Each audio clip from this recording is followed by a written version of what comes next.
नमस्कार। आवाज आ रही है? हाँ सर, आ रही है। हाँ सर। लकुलिश योग यूनिवर्सिटी के योगा कोर्स के जूम मीटिंग में आप सब योगी आत्माओं का स्वागत है। पिछली बार हमने डिप्रेशन, मानसिक बीमारी के पे बातें की थी। इसके आगे हमने डायबिटीज, बीपी, उसके ऊपर भी बात कर चुके हैं। ये तीन बीमारियां के बारे में आपको कोई कंफ्यूजन है तो कह सकते हो, नहीं तो फिर हम आगे नई बीमारी के पे बात करें। सर, जी। मुझे एक क्वेश्चन पूछना था। सर, हम्म। जो आपने ये 6 बाउल वाला डाइट सिस्टम हमें बताया कि सुबह नेचुरल खाना है, पकाया हुआ, अगर पकाया बिना हम्म। का। हम्म। पर सर, जिसकी कफ प्रकृति है, जैसे मेरी कफ प्रकृति है, तो मैं जब ये खाती तो मुझे ऐसा फील हो रहा है कि जैसे मेरा कफ बढ़ रहा है। हम्म। अब देखो, कफ क्या है? पहले तो हमारी खून के अंदर ऐसा कचरा बढ़ जाता है, जो कचरा सर्दी के कफ के वायरस को भोजन दे रहा है।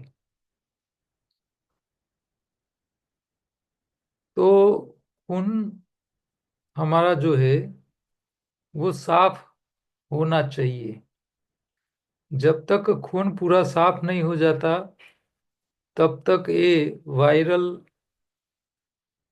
को भोजन जो मिलना है मिलता रहता है, फिर वो चालू रहता है। आपको कब प्रकृति है तो पहले तो एक दिन उपवास कर लेना चाहिए। शरीर के अंदर बॉडी को डिटॉक्स कर लेना चाहिए। हाथों की सफाई, खून की सफाई कर लेनी चाहिए, फिर आपको भोजन पे आना चाहिए। तो जो लोग जल्दी रिजल्ट चाहते हैं कोई भी बीमारी में, तो आयुर्वेद का जो सबसे पहला और सबसे उत्तम जो वाक्य है, लंघनम परम औषधि, उसका प्रयोग करना चाहिए। एक दिन आप उपवास करोगे, आपकी काफी प्रकृति कम हो जाएगी। फिर आप जो भोजन खा रहे हो, इसमें ध्यान ये रहे कि कफ बढ़े नहीं, ऐसा भोजन आपको खाना चाहिए। तो कफ कौन बढ़ाता है? तो जो भोजन भले कच्चा हो, लेकिन जब ज्यादा पक जाता है, राइप हो जाता है, ऐसे भोजन, जैसे केला है तो ज्यादा पक गया है, तरबूज टेटी है ज्यादा पका हुआ है, ओवर राइपिंग हो जाता है, जो जिसके अंदर स्वीट ज्यादा है, ऐसी चीजें आपको कफ को प्रमोट करती है। जो चीज ठंडी प्रकृति है, जैसे लौकी है, खीरा काकड़ी है, ये सफेद कद्दू है, तो जो ठंडी प्रकृति वाली चीज है वो भी आपको कफ के लिए वो ज्यादा प्रमोट करती है कफ को। तो आपको ऐसी चीजों से बचना चाहिए कच्चे भोजन में भी। आपको खट्टे और तीखे भोजन, यानी वो खट्टा और तीखा स्वाद थोड़ा ऐड करके ही खाना चाहिए। साथ में मान लो स्प्राउट जैसी चीजें हैं, जो अंकुरित करने से उसके ऊपर जम्स हो जाते हैं, तो जम्स को भी वॉश करके ही खाना चाहिए। तो इतना ध्यान रखने से आपकी कफ में कंट्रोल आ सकती है। मीठी चीज खानी ही है तो शहद और खजूर, ये दो चीज कफ को बढ़ावा नहीं देती है। बाकी सब प्रकार की मीठी चीजें कफ को बढ़ावा देती हैं। तो शुरू में आपको एक दो दिन हो सके इतना भोजन कम करके उपवास कर लेना चाहिए, शरीर को डिटॉक्स कर लेना चाहिए। फिर आप स्टार्ट करोगे तो फिर आपको ये भोजन आपको नुकसान नहीं करेगा और कोई सिम्टम्स रहेगी नहीं। ठीक है। સર ગોળ પણ કફ કરે? जी। नेचुरल जो शुगर है शहद और खजूर, हम्म। खजूर सूखा है इसीलिए वो कफ नहीं करेगी। आप खजूर की जगह जो ताजी फ्रेश खजूर आती है सीजन के अंदर बारिश के मौसम में, ऐसी पानी वाली चीज जो है वो खाओगे तो कफ हो सकता है। तो लिक्विड जो शुगर है, लिक्विड मिठास, वो सब आपको कफ कर सकते हैं। तो ऐसी चीज को खाने से अकेली नहीं खानी चाहिए, इसके अंदर नींबू जैसा ऐड करना चाहिए। काली मिर्च जैसी तीखी चीजों को, मरी मसाले जो गरम मसाले है वो ऐड करके उसको खाना चाहिए। सर ये हरी पत्तियां होती है वो ठंडी होती है बॉडी के लिए, वो भी ठंडक करती है? पत्तियों पत्तियों में ठंडक होती है, लेकिन इसमें पालक जैसी पत्तियां जो ठंडी है, तुलसी पुदीना जैसी पत्तियां है वो थोड़ी वार्म है, वो गर्म प्रकृति की है। मूली की पत्ती भी गर्म प्रकृति की है। तो पत्तियों में भी थोड़ा थोड़ा अंतर होता है प्रकृति के हिसाब से। तो आपको ये भी थोड़ा ध्यान रखना चाहिए। जैसे शीशम की पत्ती है तो बहुत ठंडी होती है। शीशम की पत्ती तो जिन लोगों को मासिक के समय ओवर ब्लीडिंग होता है, बंद नहीं होता है, उन लोगों को शीशम की पत्ती का एक ग्लास जूस या तो 2 ग्लास में ही कंट्रोल हो जाता है, तो इतना ठंडक कर लेता है वो। तो हर पत्ती की अपनी प्रकृति होती है, उसको थोड़ा आपको ध्यान में लेना चाहिए। और वो खाने से ही पता चलता है, क्योंकि हर व्यक्ति की अपनी खुद की एक प्रकृति होती है। कई लोगों को कई पत्तियां सूट नहीं होती, वो खाने से उसको पता चलता है कि मुझे ये हो रहा है। तो self experience, self self evaluation करते रहना चाहिए कि भाई हमें क्या क्या हो रहा है क्या खाने से। ठीक है और सर, अब। एक बात, सर एक बात ये पूछनी थी, जो आपने मल शुद्धिवटी कही, उससे बड़ी आंत भी साफ हो जाती है, क्लीन जी होती है? जी। ओके। छोटी के साथ बड़ी भी हो जाती है, लेकिन एनिमा जो है वो बड़ी आंत की सफाई के लिए सबसे उत्तम है। एनीमा हो ओके। सकता है, एनीमा कर सकते हो तो फिर औषधियों का प्रयोग मत कीजिए। ओके। ठीक ओके, है। थैंक आज यू हम सर। आगे बढ़ते हैं। Joint pain. जॉइंट पेन ये हर घर की बीमारी है, जो ओल्ड एज लोग हैं उन लोगों के लिए। पेन क्यों होता है, पहले तो पेन के ऊपर थोड़ा समझने का प्रयत्न करो। जहां जहां बॉडी में आपको पेन हो रहा है वहां वहां इन्फ्लेमेशन होता है।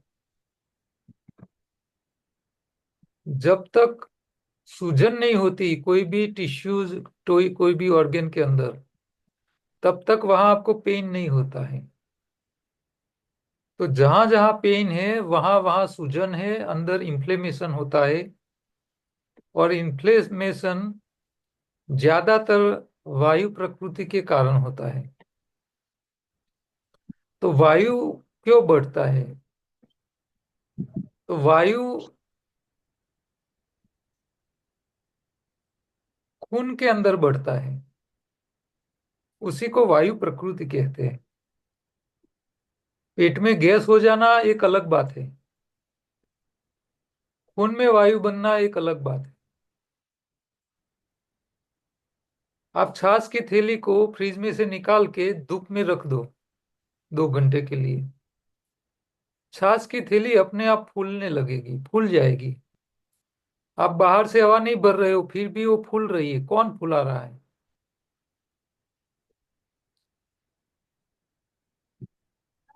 कैस क्यों फूलती है छाछ की थैली? कौन बताएगा? बैक्टीरिया, हाँ सर, अंदर बैक्टीरिया जो होते ऐसा हैं ना, तो फर्मेंटेशन था। छाछ हम्म। के अंदर जो प्रोटीन होता है ना। बैक्टीरिया प्रोटीन खाते हैं तो वो वायु रिलीज करते हैं। जी। तो टिप प्रॉपर होना चाहिए आपका जवाब। सीक्वेंस में होना चाहिए कि भी बैक्टीरिया का खुराक कौन बन रहा है। अच्छा, इसमें एक बात रह गई। सूर्य का प्रकाश जब अंदर जाता है तो अंदर हीट जनरेट होती है।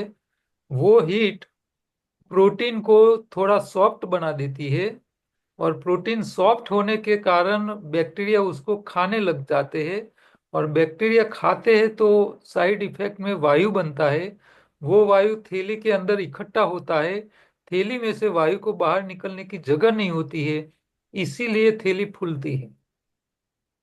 मान लो ये थैली के अंदर आपने कोई पंक्चर करके रखा है, तो फिर वो नहीं फूलेगी। तो इसका मतलब ये नहीं है कि वायु नहीं बन रहा है अंदर। वायु बन रहा है, लेकिन आपने उसमें पंचर करके रखा है। तो जो वायु ज्यादा बन रहा है, प्रेशर बन रहा है, वो होल के अंदर से वह बाहर निकल जाता है। तो वो पता नहीं चलता है आपको। तो ऐसी हालत शरीर में होती है। खून के अंदर वायु बढ़ता है। जब कोई खट्टी चीज खाई जाती है तो शरीर में काफी कचरा रिलीज होता है। वो कचरा खून में आने लगता है, और खून में बैक्टीरिया घूमते हुए वो कचरा खाते हैं। खाने के बाद उसका वायु बनता है, और वो वायु खून की नलियों में घूमने लगता है। और जहां से ज्वाइंट होता है, ज्वाइंट के पास की जो खून की नलियां होती है, जैसे आपके घुटन है, तो घुटन के पास जितनी भी खून की नलियां है, उसकी इलास्टिसिटी भगवान ने ज्यादा रखी हुई थी। वो ज्यादा सॉफ्ट होते हैं, वो जल्दी फूल भी सकती है। थोड़ा प्रेशर दे दो, वो ज्यादा फूलेगी, क्योंकि ज्वाइंट हिलता रहता है। तो हिलता रहता जॉइंट जो है वहीं जो खून की नलियां है, वो ज्यादा फ्लेक्सिबल होती है। और ज्यादा फ्लेक्सिबिलिटी के कारण थोड़ा भी प्रेशर बढ़ेगा, वो अपने आप फूल जाती है, और फूलने के बाद वो पेन करने लगती है। तो जॉइंट पेन में ज्यादातर यही समस्या होती है। अब रही बात, बैक्टीरिया का खुराक कौन सा ऐसा खुराक है जो बैक्टीरिया उसको जल्दी खाने के लिए तैयार होते हैं।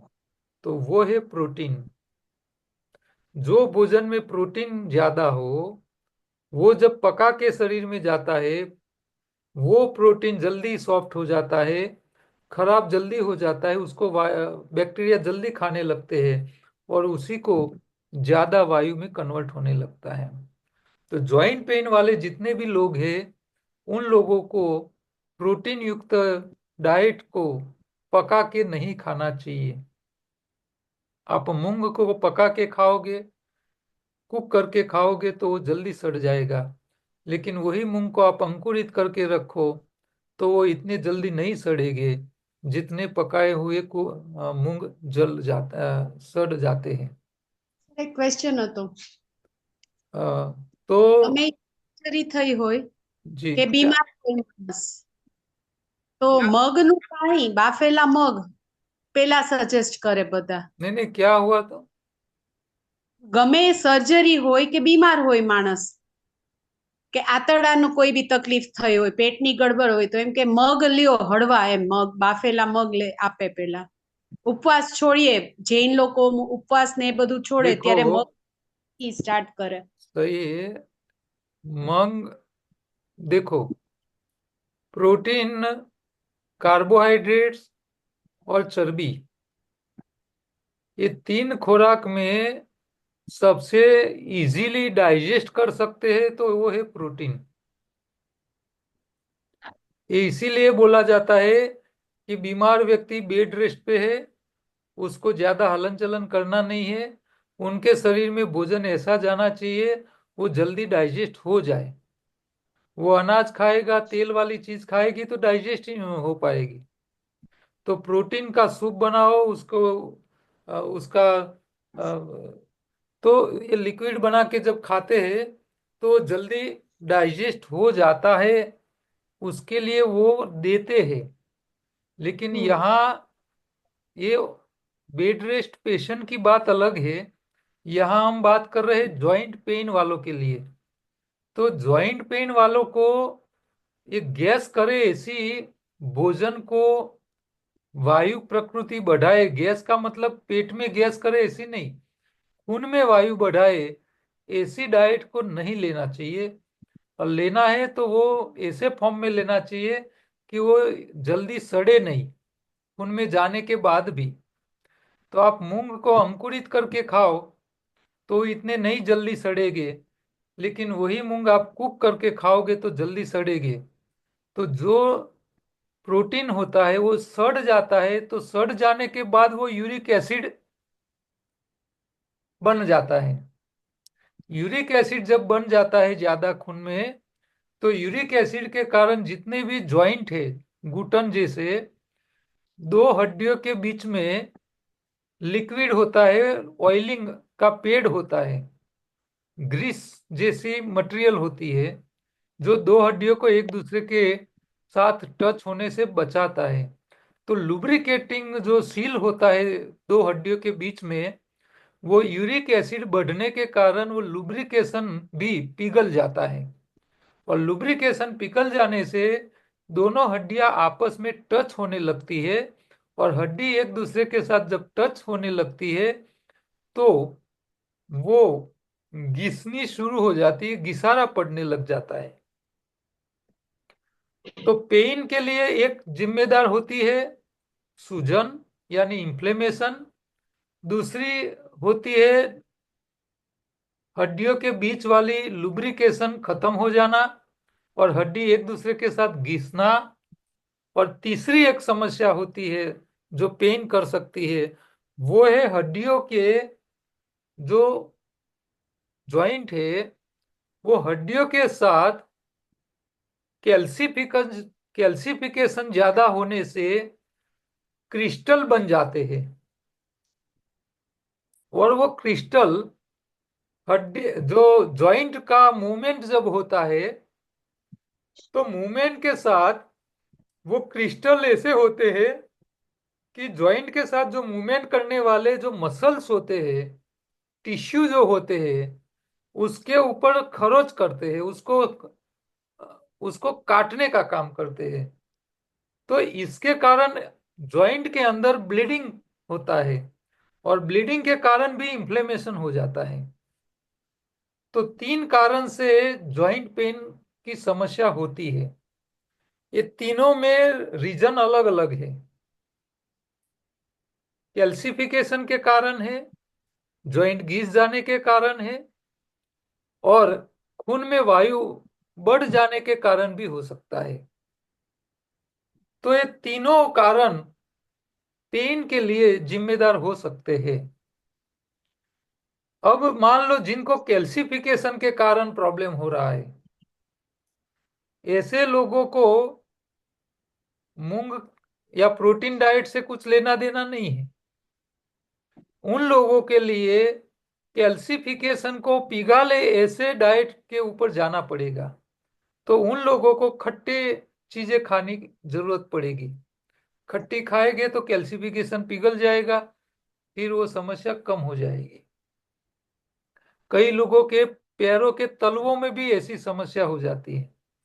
अपने पैर की जो खड़ी हड्डी होती है उसके नीचे पैर के तलवों की जो चमड़ी है और उस हड्डी के बीच में वहां ज्यादा क्षार जमा हो जाता है, कैल्सिफिकेशन हो जाता है, और फिर वो जो पैर के जो तलवे होते हैं वहां इंफ्लेमेशन होता है। फिर गद्दी वो चल नहीं पाते हैं, उनको वो गद्दी पूरी सॉफ्ट सॉफ्ट लगती है।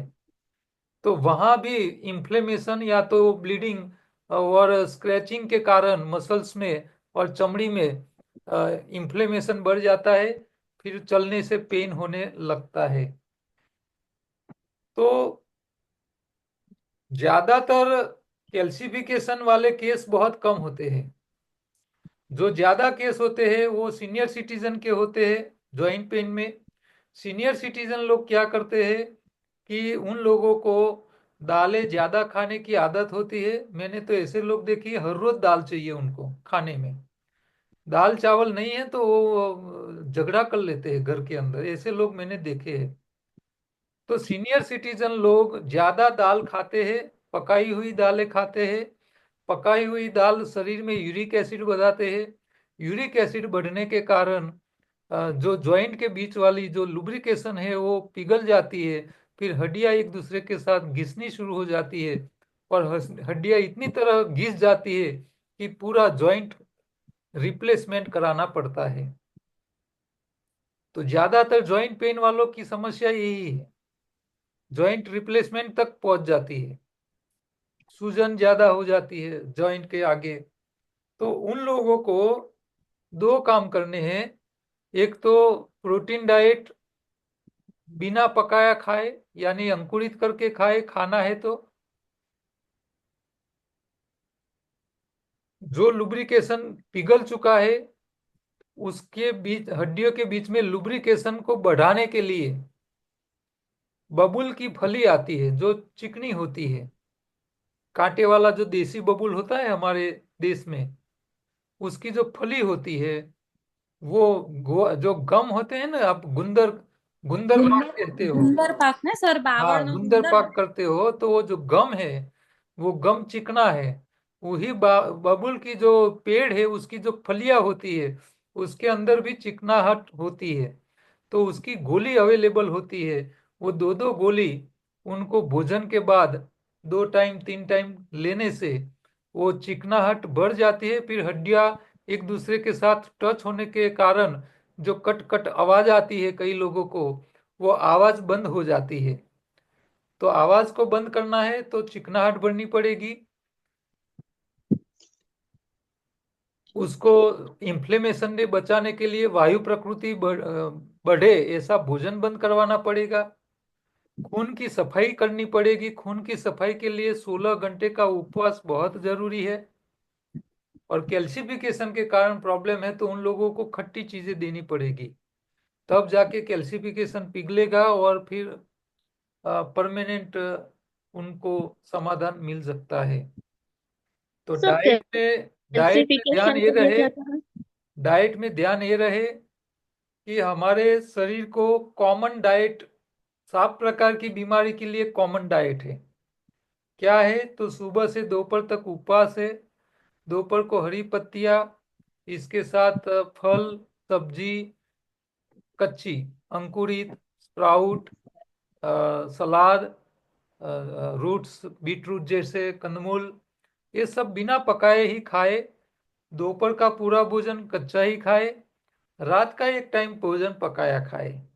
या तो दोपहर का आधा से ज्यादा कच्चा खाए, आधा से कम पकाया खाए। रात को आधा से ज्यादा कच्चा खाए, आधा से कम पकाया खाए। दो ऑप्शन में से कोई एक ले सकते हैं। दालें, जॉइंट पेन वाले को दालें अवॉइड करनी है, पकाई तो बिल्कुल नहीं खानी है। स्प्राउट करके खा सकते हैं। भोजन के बाद कैल्शियम ज्यादा मिले इसके लिए सहजन की पत्ती या तो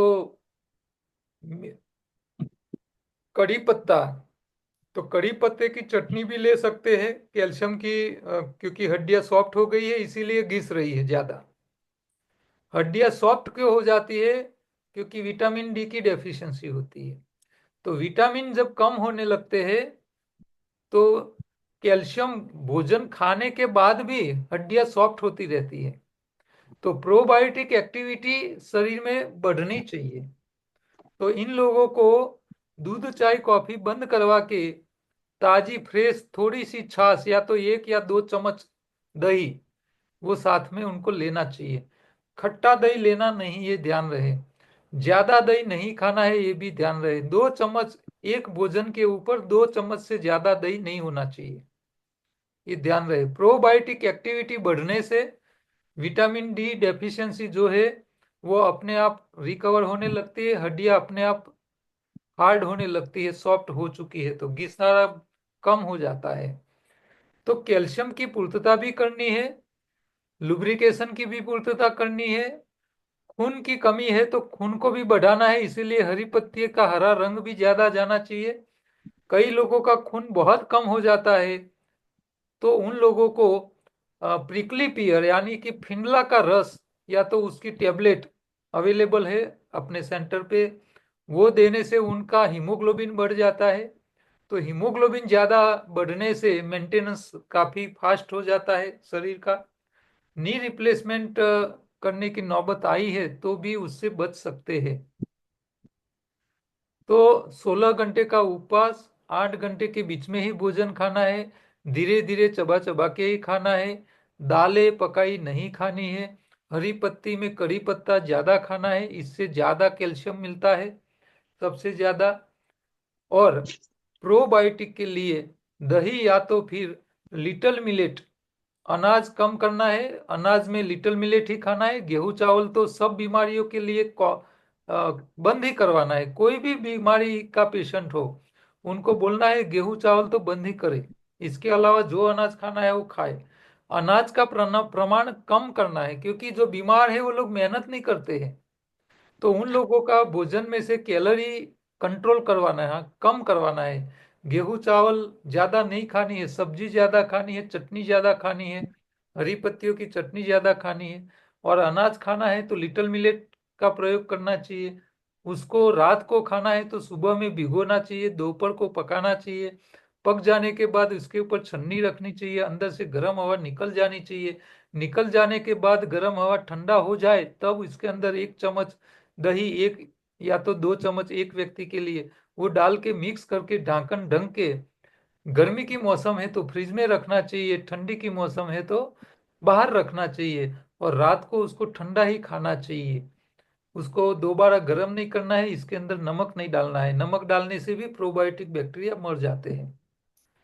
तो ये सब प्रकार भोजन के सारी जितनी भी शरीर की जितनी रिक्वायरमेंट है वो सारी चीजें उनको मिलनी चाहिए शरीर को। तो जो हमने जो योगाहार का जो कॉमन फूड डिश मैंने बताया था कि लंच हो या डिनर हो, आपको 5 कटोरी लेनी है। एक कटोरी में हरी पत्ती की चटनी होनी चाहिए, एक कटोरी में अंकुरित या तो नट्स होने चाहिए भिगोए हुए पूरी रात, एक कटोरी के अंदर सलाद या तो सीजन का फ्रूट होना चाहिए। तो 3 कटोरी तो एक कच्चे का हो गया। चौथी कटोरी पकाई सब्जी, लेकिन वो कंदमूल वाली नहीं होनी चाहिए। और 5वीं कटोरी अनाज, गेहूं चावल को छोड़ के कोई भी अनाज की 1 कटोरी। तो 5 कटोरी भोजन, जितनी 5 कटोरी भोजन पेट में जाए तो मुंह की सलाइवा के साथ जानी चाहिए। और भोजन पूरा होने के बाद उसका सही तरह डाइजेशन हो जाए और विटामिन्स बनने लगे, इसके लिए 1 कटोरी लास्ट में ताजी फ्रेश मीठी छाछ, मीठी यानी खट्टी नहीं होनी चाहिए, फ्रेश छाछ हो सकती है वो छाछ। तो A2 गाय यानी देसी गाय के दूध में से चर्बी निकाली हुई, दूध में से बनाई हुई दही में से ही बनाना चाहिए। सर तो छाछ में भी नमक नहीं डालना है ना? नमक नहीं डालना है, नमक डालने से प्रोबायोटिक बैक्टीरिया मर जाते हैं। ઓકે ઓકે સર તમે કહો છો કે ચરબી નીકાળીને પછી છાશ બનાવ, તો પછી દૂધને ગરમ કરવું પડે એવું થયું ને? दूध को आप गर्म करके फिर उसका दही बनाओगे तो नुकसान नहीं है। चर्बी अच्छा, निकाल के आप बनाते हो तो उसमें नुकसान नहीं है।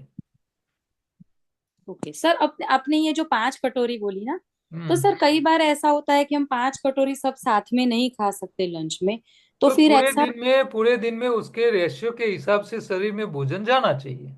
तो 4 बजे भूख चाहे लगे। आप दोपहर को खाओ, शाम को खाओ, रात को खाओ, ओके। लेकिन भोजन खाने का जो टाइमिंग है वो 8 घंटे के बीच में ही रहना चाहिए।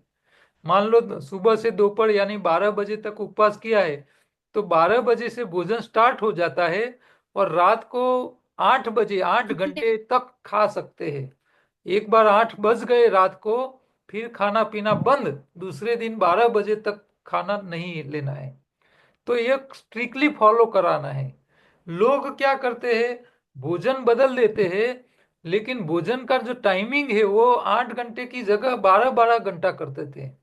फिर उसकी आंतों की सही सफाई नहीं हो पाती है, उनकी सफाई नहीं हो पाती है, फिर परिणाम मिलता नहीं है। तो अच्छा खाने के बाद भी रिजल्ट नहीं मिलता है। सर लेकिन जिससे जैसे मेरे से भी 16 घंटे तक नहीं होता है, 12 घंटे हो जाता है। बट 16 घंटे तक का तो नहीं हो नहीं पाता हो है। पाता है तो लीवर आपका बिगड़ा हुआ है, लीवर क्लींजिंग कर लेना चाहिए। अच्छा। ओके। सर, और आपने जो लुब्रिकेशन के लिए जो बोला ना, अ, हम्म। वो आपके उधर सेंटर पर मिल रहा है, वो जी। उसका नाम क्या है? बबूल फली। अच्छा, उसके टैबलेट। हाँ, टेबलेट।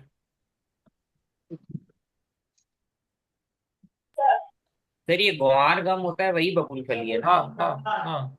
गुआर गम जो है ना, वो आप गुआर की जो सब्जी खाते हो ना, वो है। हम्म।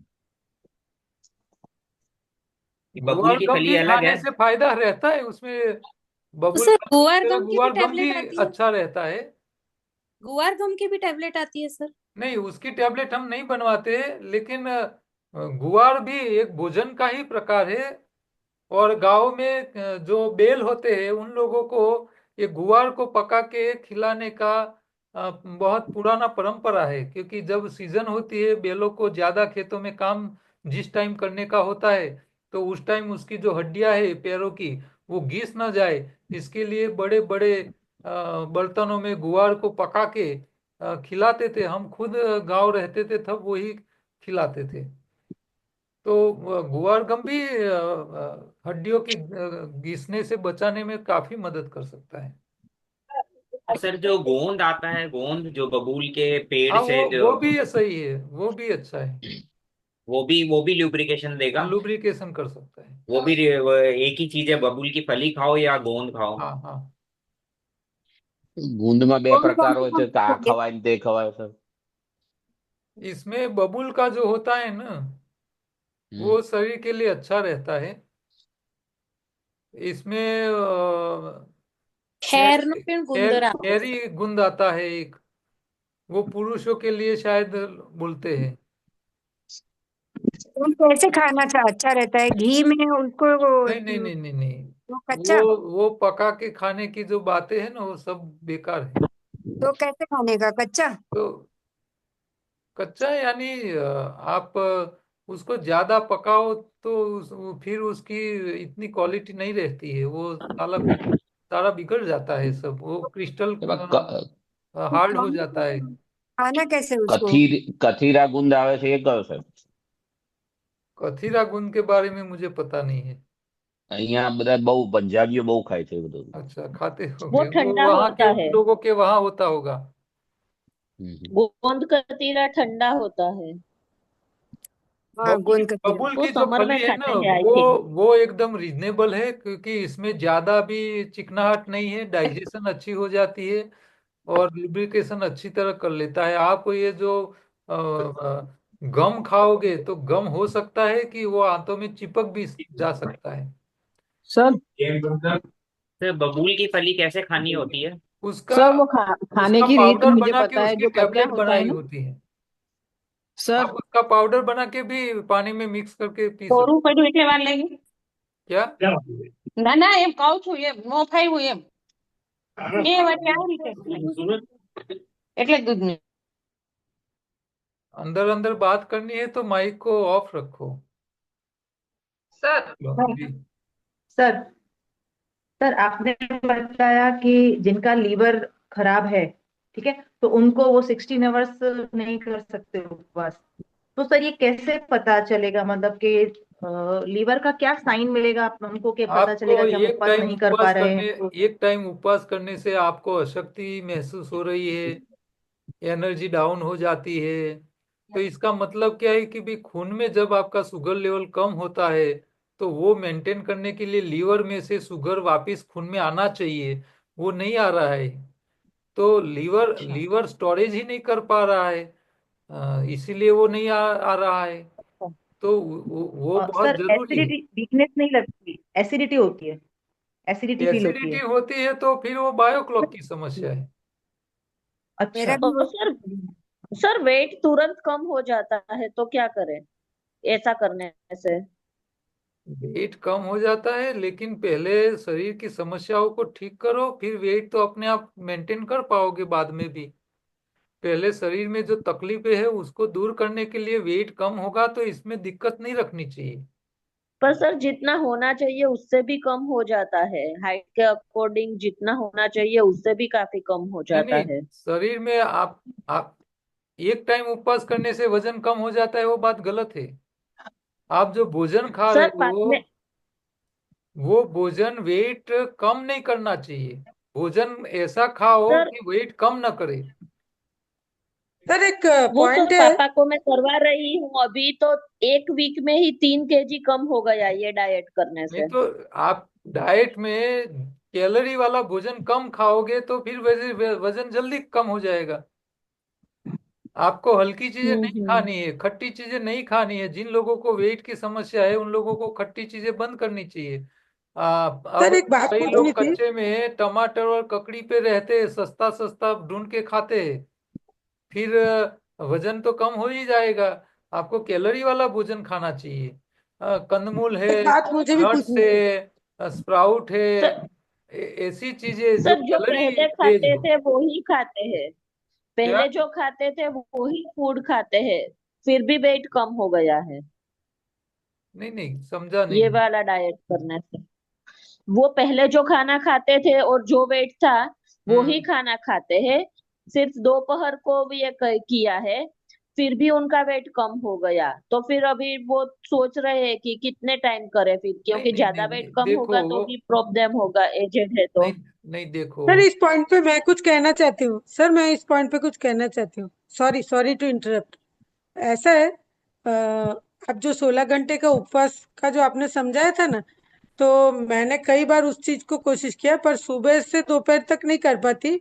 मैं ऐसा करती हूँ, मान लीजिए आज दोपहर को मैंने खाना खाया, तो उसके बाद मैं कुछ नहीं खाती पूरी रात, मतलब दोपहर से लेकर रात तक, फिर रात से सुबह तक कुछ नहीं खाती। तो उसमें 16 घंटे हो जाते हैं। और उसके बाद सुबह को कुछ खाती हूँ, मतलब मैं वो दिन वाला नहीं कर पाती। पर आज दोपहर से लेके कल सुबह तक का होके पूरा 16 घंटा हो जाता है। लेकिन उसमें कोई कमजोरी भी नहीं आती, कोई कोई चक्कर नहीं आते, कुछ नहीं होता है। और ऐसा कोई दूसरा प्रॉब्लम नहीं होता। ये चीज सिर्फ मैं शेयर करना चाह रही थी। कभी कभी करती हूँ, बहुत ज्यादा नहीं करती, लेकिन कभी कभी कर लेती हूँ।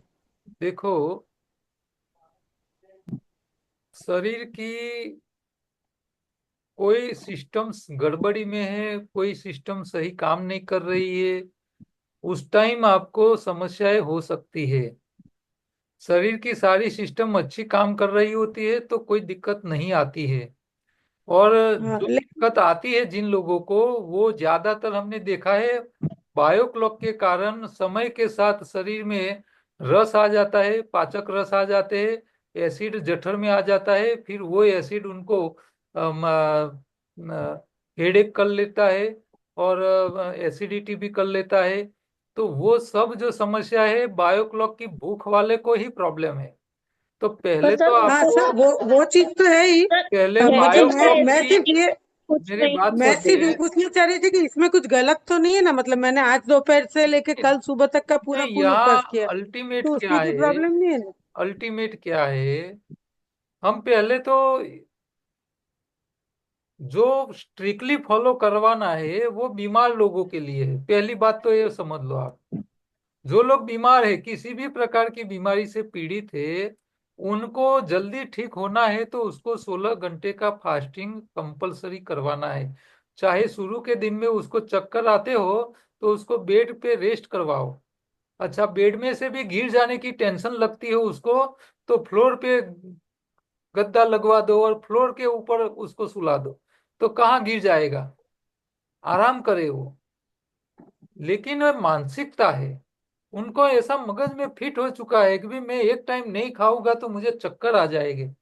शरीर को दिक्कत नहीं होती है, मन को दिक्कत होती है ज्यादातर मैं लोग। समझ गई, मैं समझ गई सर, मुझे भी बहुत सारे प्रॉब्लम्स तो हैं। जो और लोग ये कोर्स बीमार करते है, करते पहले पहले ये बात तो सुनो कि जो बीमार है, बीमार को तो 100% सिस्टम को फॉलो करवाना पड़ेगा। जो लोग मैं बीमार वही कहना है, चाह रहा हूँ। बीमार नहीं है, सिर्फ अपनी सेहत को अच्छी रखने के लिए जो कर रहे हैं और बीमार नहीं है, उन लोगों के लिए स्ट्रिक्टली सारी चीजें फॉलो करनी जरूरी नहीं है। उनको अपनी शरीर की कौन सी सिस्टम ठीक नहीं है उसको डिटेक्ट करना है। जैसे कि बायो क्लॉक की भूख नहीं लग रही है, लेकिन एक टाइम नहीं खाने से चक्कर आ जाते हैं, तो इसका मतलब ये है कि भी लीवर स्टोरेज कर नहीं पा रहा है कैलोरी का, और लीवर में से आपको जो शुगर मिलना चाहिए खून को वो नहीं मिल रहा है। तो लीवर ठीक करना पड़ेगा। तो लीवर को ठीक करने के लिए आपको जरूरत पड़ेगी, लीवर क्लींजिंग कर लेनी पड़ेगी। एक बार आप कर लीजिए तो फिर आपकी काफी समस्या में राहत हो जाएगी। अच्छा, कई लोगों को शरीर में हीमोग्लोबिन की बहुत कमी है। अब हीमोग्लोबिन बहुत कम है वो पता ही नहीं होता है पेशेंट को। अब हीमोग्लोबिन कम है तो फिर उसको भी एक टाइम नहीं खाएगा तो चक्कर आ जाएगी। खून की कमी भी समस्या ला सकती है। तो शरीर की पूरी तो पहले जांच करनी चाहिए, शरीर के अंदर क्या क्या प्रॉब्लम है, कौन सी सिस्टम्स काम नहीं कर रही है, कौन से सिम्टम्स है शरीर के अंदर, बीपी है, डायबिटीज है, लीवर की हालत क्या है, कोलेस्ट्रॉल की हालत क्या है, उसका पेंक्रियास सही काम कर रहा है नहीं कर रहा है, खून की मात्रा कितनी है, ये सब चीजों, अच्छा वो ओवरवेट है या नहीं है, उसको एसिडिटी की समस्या है या नहीं है, कफ वाला है, वायु प्रकृति वाला है, कॉन्स्टिपेशन वाले। कई लोग तो मैंने ऐसे देखे हैं कि आंतों में जो मल भरा पड़ा है वो समय पे नहीं निकलता है, तो शरीर उसको धक्का देने के लिए इतनी ताकत लगाता है मल को बाहर निकालने के लिए कि व्यक्ति को खुद को चक्कर आ जाते हैं। क्यों? क्योंकि शरीर उसके मल को बाहर निकालने में लग जाता है, सारी एनर्जी वहां लगा देता है, तो उस टाइम भी चक्कर आ जाता है। तो शरीर में कॉन्स्टिपेशन है या नहीं है, खून की मात्रा क्या है, डायबिटीज है या नहीं है, बीपी की समस्या क्या है, कोलेस्ट्रॉल लेवल क्या है, सब सारी बातें को जांच करने चाहिए। तो सबसे पहले तो अपनी बॉडी को डायग्नोसिस करवा लो, और 2 साल में एक बार अपनी बॉडी का चेकअप करवा लेना चाहिए। इससे पता चलेगा कि भाई आपके बॉडी में रियल में क्या स्थिति है। फिर आप उसको ये जो जो खराब चीजें हैं उसके ऊपर फोकस करके उसमें से पहले बाहर निकलना पड़ेगा। फिर आप इसको रेगुलर एडॉप्ट करोगे तब जाके आप लाइन पे आ पाओगे। आप सीधे सीधा पकड़ लो कि भाई 16 घंटा उपवास करने बैठ गए, अब खून ही नहीं है। हाँ, मैंने तो देखी है ज्यादातर बहनों को, कई लोग बहनों को तो 7-8% ही हीमोग्लोबिन होता है, उनको खुद को पता नहीं होता है कि मेरा 8 हीमोग्लोबिन है। जब जांच कराते हैं तब पता चलता है कि लोगों का इतना खून पीने के बाद भी खून नहीं है शरीर में। सर सर हम अभी किसी का खून नहीं पीते हैं। सर एक्सक्यूज मी कई सर लोगों की मैं बात कर रहा हूँ, आपकी बात नहीं कर रहा सर हूँ। बोलिए। सर अभी बड़ौदा में चौहान साहब की शिविर हुई थी, हाँ, तो मैं उन उसमें गई थी, तो एक दो लोग मिले ना, तो उन्होंने एडवांस एनडीएस के बारे में बताया, तो जी। वो तो सिर्फ फ्रूट पे ही रहते हैं, तो ऐसा कर सकते नहीं, हैं? आपको एडवांस एनडीएस में क्या एडवांस मिला वो बताओ। सर जॉइंट पेन नहीं, मैंने वो एक एक दो बात लोग करी कर थी, रहे थे, पूछो तो। उन्होंने बताया एक मिनट। कि मैं हम लोग सिर्फ फ्रूट पे रहते हैं। हाँ, नहीं तो वो एडवांस एनडीएस कहते हैं सिर्फ फल पे रहने से। हाँ, ऐसा हाँ, बोला अब उन्होंने। देखो वो क्या तीन होता चार है, साल से सिर्फ फ्रूट मैं पे है ही मैं है। आपको बताता हूँ। आप कोई मोनो डाइट पे भी रह सकते हो, नहीं रह सकते ऐसा नहीं है। अभी देखो ये द्राक्ष की सीजन आई है ना, ग्रेप्स हम्म। चालू हो गई है मार्केट में, तो एनडीएस वाले ग्रेप्स की शिविरें करते रहते हैं अलग अलग जगह पे। सिर्फ ग्रेप्स ही खाना है हफ्ते के लिए, और कुछ खाने को नहीं देते हैं वो लोग। मोनो हम्म। डाइट किन लोगों के लिए काम का है? जिन लोगों के शरीर में ओबेसिटी है, ओवरवेट है, शरीर में कई प्रकार की ज्यादा बीमारियां है, शरीर को डिटॉक्स करने का है, इन लोगों के लिए ये फल पे रहने का प्रयोग उसको लाभ देता है। उसका वेट कम हो जाए तब तक वो लाभकारी होता है, लेकिन जब वेट कम होने लगता है, अंडर वेट होने लगते हैं ना, तब जाके वो नुकसान में कन्वर्ट होने लगता है। ये इन लोगों को पता नहीं होता है।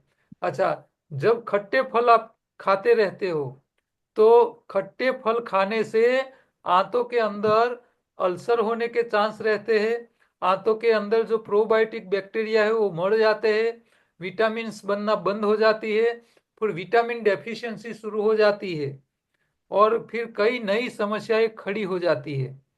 तो एक मर्यादा तक आप मोनोडाइट करके 4-6 दिन के लिए करो, हफ्ते 10 दिन के लिए करो, बात अलग है। आपका वजन नॉर्मल हो जाए तब तक करो, लेकिन फिर वो कंटिन्यू पूरी जिंदगी के लिए नहीं कर सकते हैं आप। और वो 3 साल से फ्रूट पर ही था वो लड़का, और यंग था काफी। नहीं, ये तो उनको ध्यान ये रखना पड़ता है कि भाई फल पे खाए, फल फल में कई लोग क्या करते हैं, अकेले खट्टे फल पे रहते हैं, तो खट्टे फल पे रहने के नुकसान है। अच्छा, ये हम्म। बैलेंस करता होगा खाने में, तो हो सकता है कि उसको थोड़ा मैनेज हो जाता होगा। यंग, देखो, जो छोटी उम्र वाले लोग हैं ना, हम्म। उनके ऊपर शरीर में ऐसी जो प्रयोग करते हैं उसकी साइड इफेक्ट कम दिखती है, लेकिन जो हाँ, हाँ, वो भी है। 40 से ऊपर की उम्र वाले, 50 से बड़ी उम्र वाले लोग होते हैं ना, इसके अंदर ऐसी मोनोडाइट या सिंगल के ऊपर जाने से बहुत बड़ी समस्याएं उन लोगों को दिखती है, क्योंकि ये छोटे उम्र वाले लोग हैं ना, उन लोगों का तो इंजन नया है, पावरफुल इंजन है, उसमें इतनी इफेक्ट नहीं आती है जो बड़ी उम्र वालों को हो जाती है। तो हाँ, सबको हाँ, वो बात हमको सही है। ध्यान में रख के करना चाहिए। शरीर हम्म। को सब चीज की जरूरत है, सब थोड़ा थोड़ा देने में दिक्कत क्या है? सर। तो ये लोग अकेले कोई एक चीज के ऊपर रहना, थोड़े दिन के लिए रहना अच्छा है, लेकिन परमानेंट रहना मेरे हिसाब से अच्छा नहीं है। सर आ चलो, 16 इसमें કલાક आप कुछ कह रहे थे, दूसरे लोग नहीं આ बोलेंगे જોઈન્ટ પેન अभी। માટે સાહેબ પૂછવું હતું जी। કે આ જોઈન્ટ પેનમાં આંગળા છે ને એમાં પેઇન બહુ થતું હોય નોર્મલી, हम्म। બીજા શરીરમાં ક્યાંય અંગમાં નથી થતું, તો એ હાડકાને લીધે છે કે બીજા કોઈ લીધે હોય છે આ આંગળાઓમાં બહુ જ પેઇન થતું હોય? हाँ, कई बार ऐसा होता है। मैं सबको म्यूट कर लेता हूँ। इन्फ्लेमेशन जो होता है उसके पीछे वायरल इन्फेक्शन भी जिम्मेदार होता है। जैसे चिकनगुनिया हो जाता है कई लोगों को, तो चिकनगुनिया से फिर वो वायरस जब तक शरीर में है तब तक वो उसको छोड़ता नहीं है। उसकी पेन की समस्या, कई पेशेंट तो मैंने देखे हैं चिकनगुनिया वाले 2-2 साल तक उसका ठीक नहीं हो पाते हैं। क्यों? सर क्योंकि आई एम वो, अफेक्टेड सिंस 15 years। तो वायरस जो है, चिकनगुनिया। वो वायरस शरीर में एक बार घुस जाता है, फिर वो जब तक पूरा नहीं निकल जाए तो वो भी बहुत लंबे समय तक उसको हैरान कर सकता है। तो एक वायरल इन्फेक्शन के कारण भी डेंगू, चिकनगुनिया जैसी बीमारियां भी जॉइंट पेन के पीछे जिम्मेदार हो जाती है। कैल्सिफिकेशन, कई लोगों को क्या है, पर्टिकुलर हड्डियों के अंदर कैल्सिफिकेशन हो जाता है, सब जगह कैल्सिफिकेशन होता है ऐसा नहीं होता है। तो कैल्सिफिकेशन भी जिम्मेदार होता है। कैल्सिफिकेशन क्या है, इंटरनल डैमेज करता है टिश्यू को, इसके कारण सूजन रहती है, तो वो भी समस्या रहती है। तो कोई ना कोई तो वजह है जिसके कारण ये हो रहा है। तो हमारा शरीर क्लीन रखना है, ओवरवेट है तो उसको कम करना है, कैल्सिफिकेशन है तो उसको कम करवा लेना चाहिए, यूरिक एसिड बढ़ना नहीं चाहिए, प्रोटीन डाइट को बिना पकाए ही खाने का प्रयत्न करना चाहिए, हरी पत्ती और न्यूट्रिशन हमारे शरीर को मिलते रहने चाहिए, प्रोबायोटिक एक्टिविटी भी कम नहीं होनी चाहिए। तो हमको सब, जितनी जितनी मैटर्स इफेक्ट में आती है, सबके ऊपर फोकस करके सबको न्याय देना चाहिए शरीर के लिए,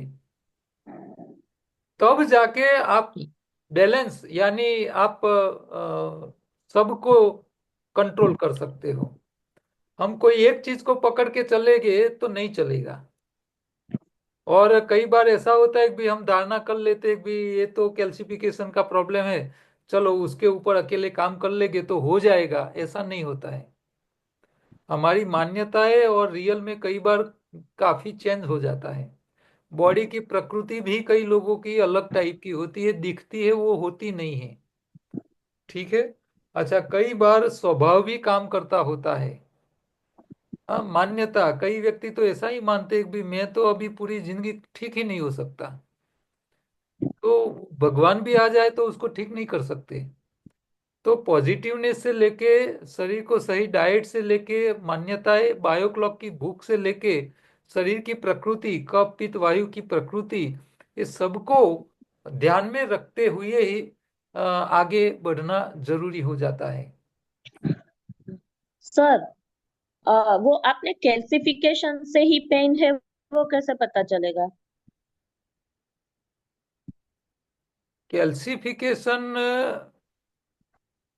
से ही पेन है तो इसमें सिर्फ जो सूजन होगी ना वो पर्टिकुलर जॉइंट के आगे ही रहेगी।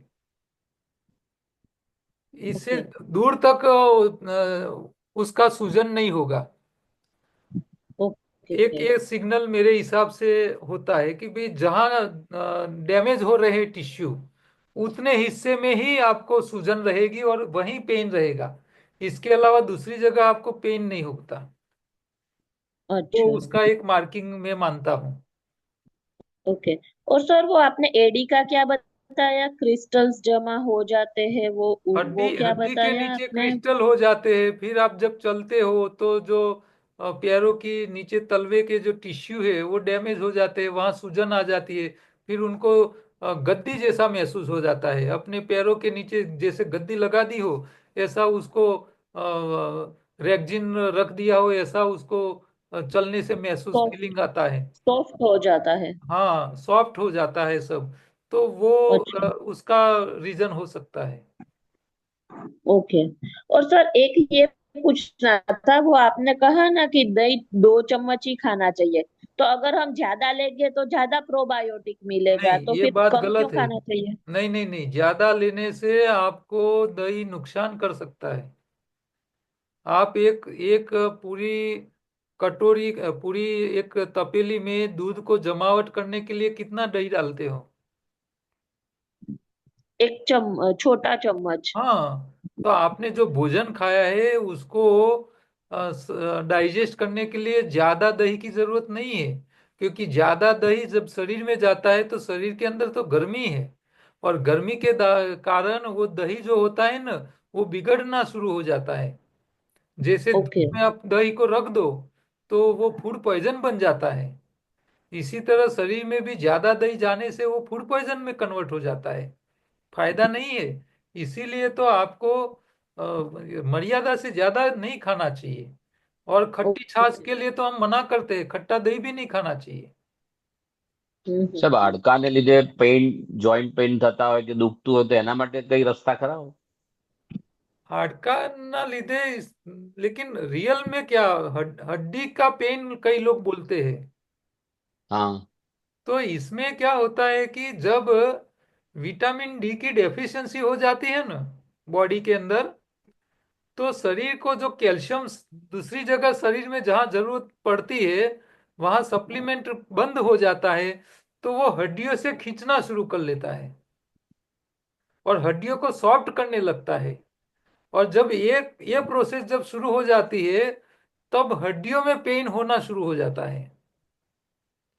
जैसे कि आप नींबू जो लेमन है उसको पानी के अंदर डाल दो, तो नींबू के अंदर की जो खटास है वो पानी के अंदर खींचनी शुरू हो जाती है।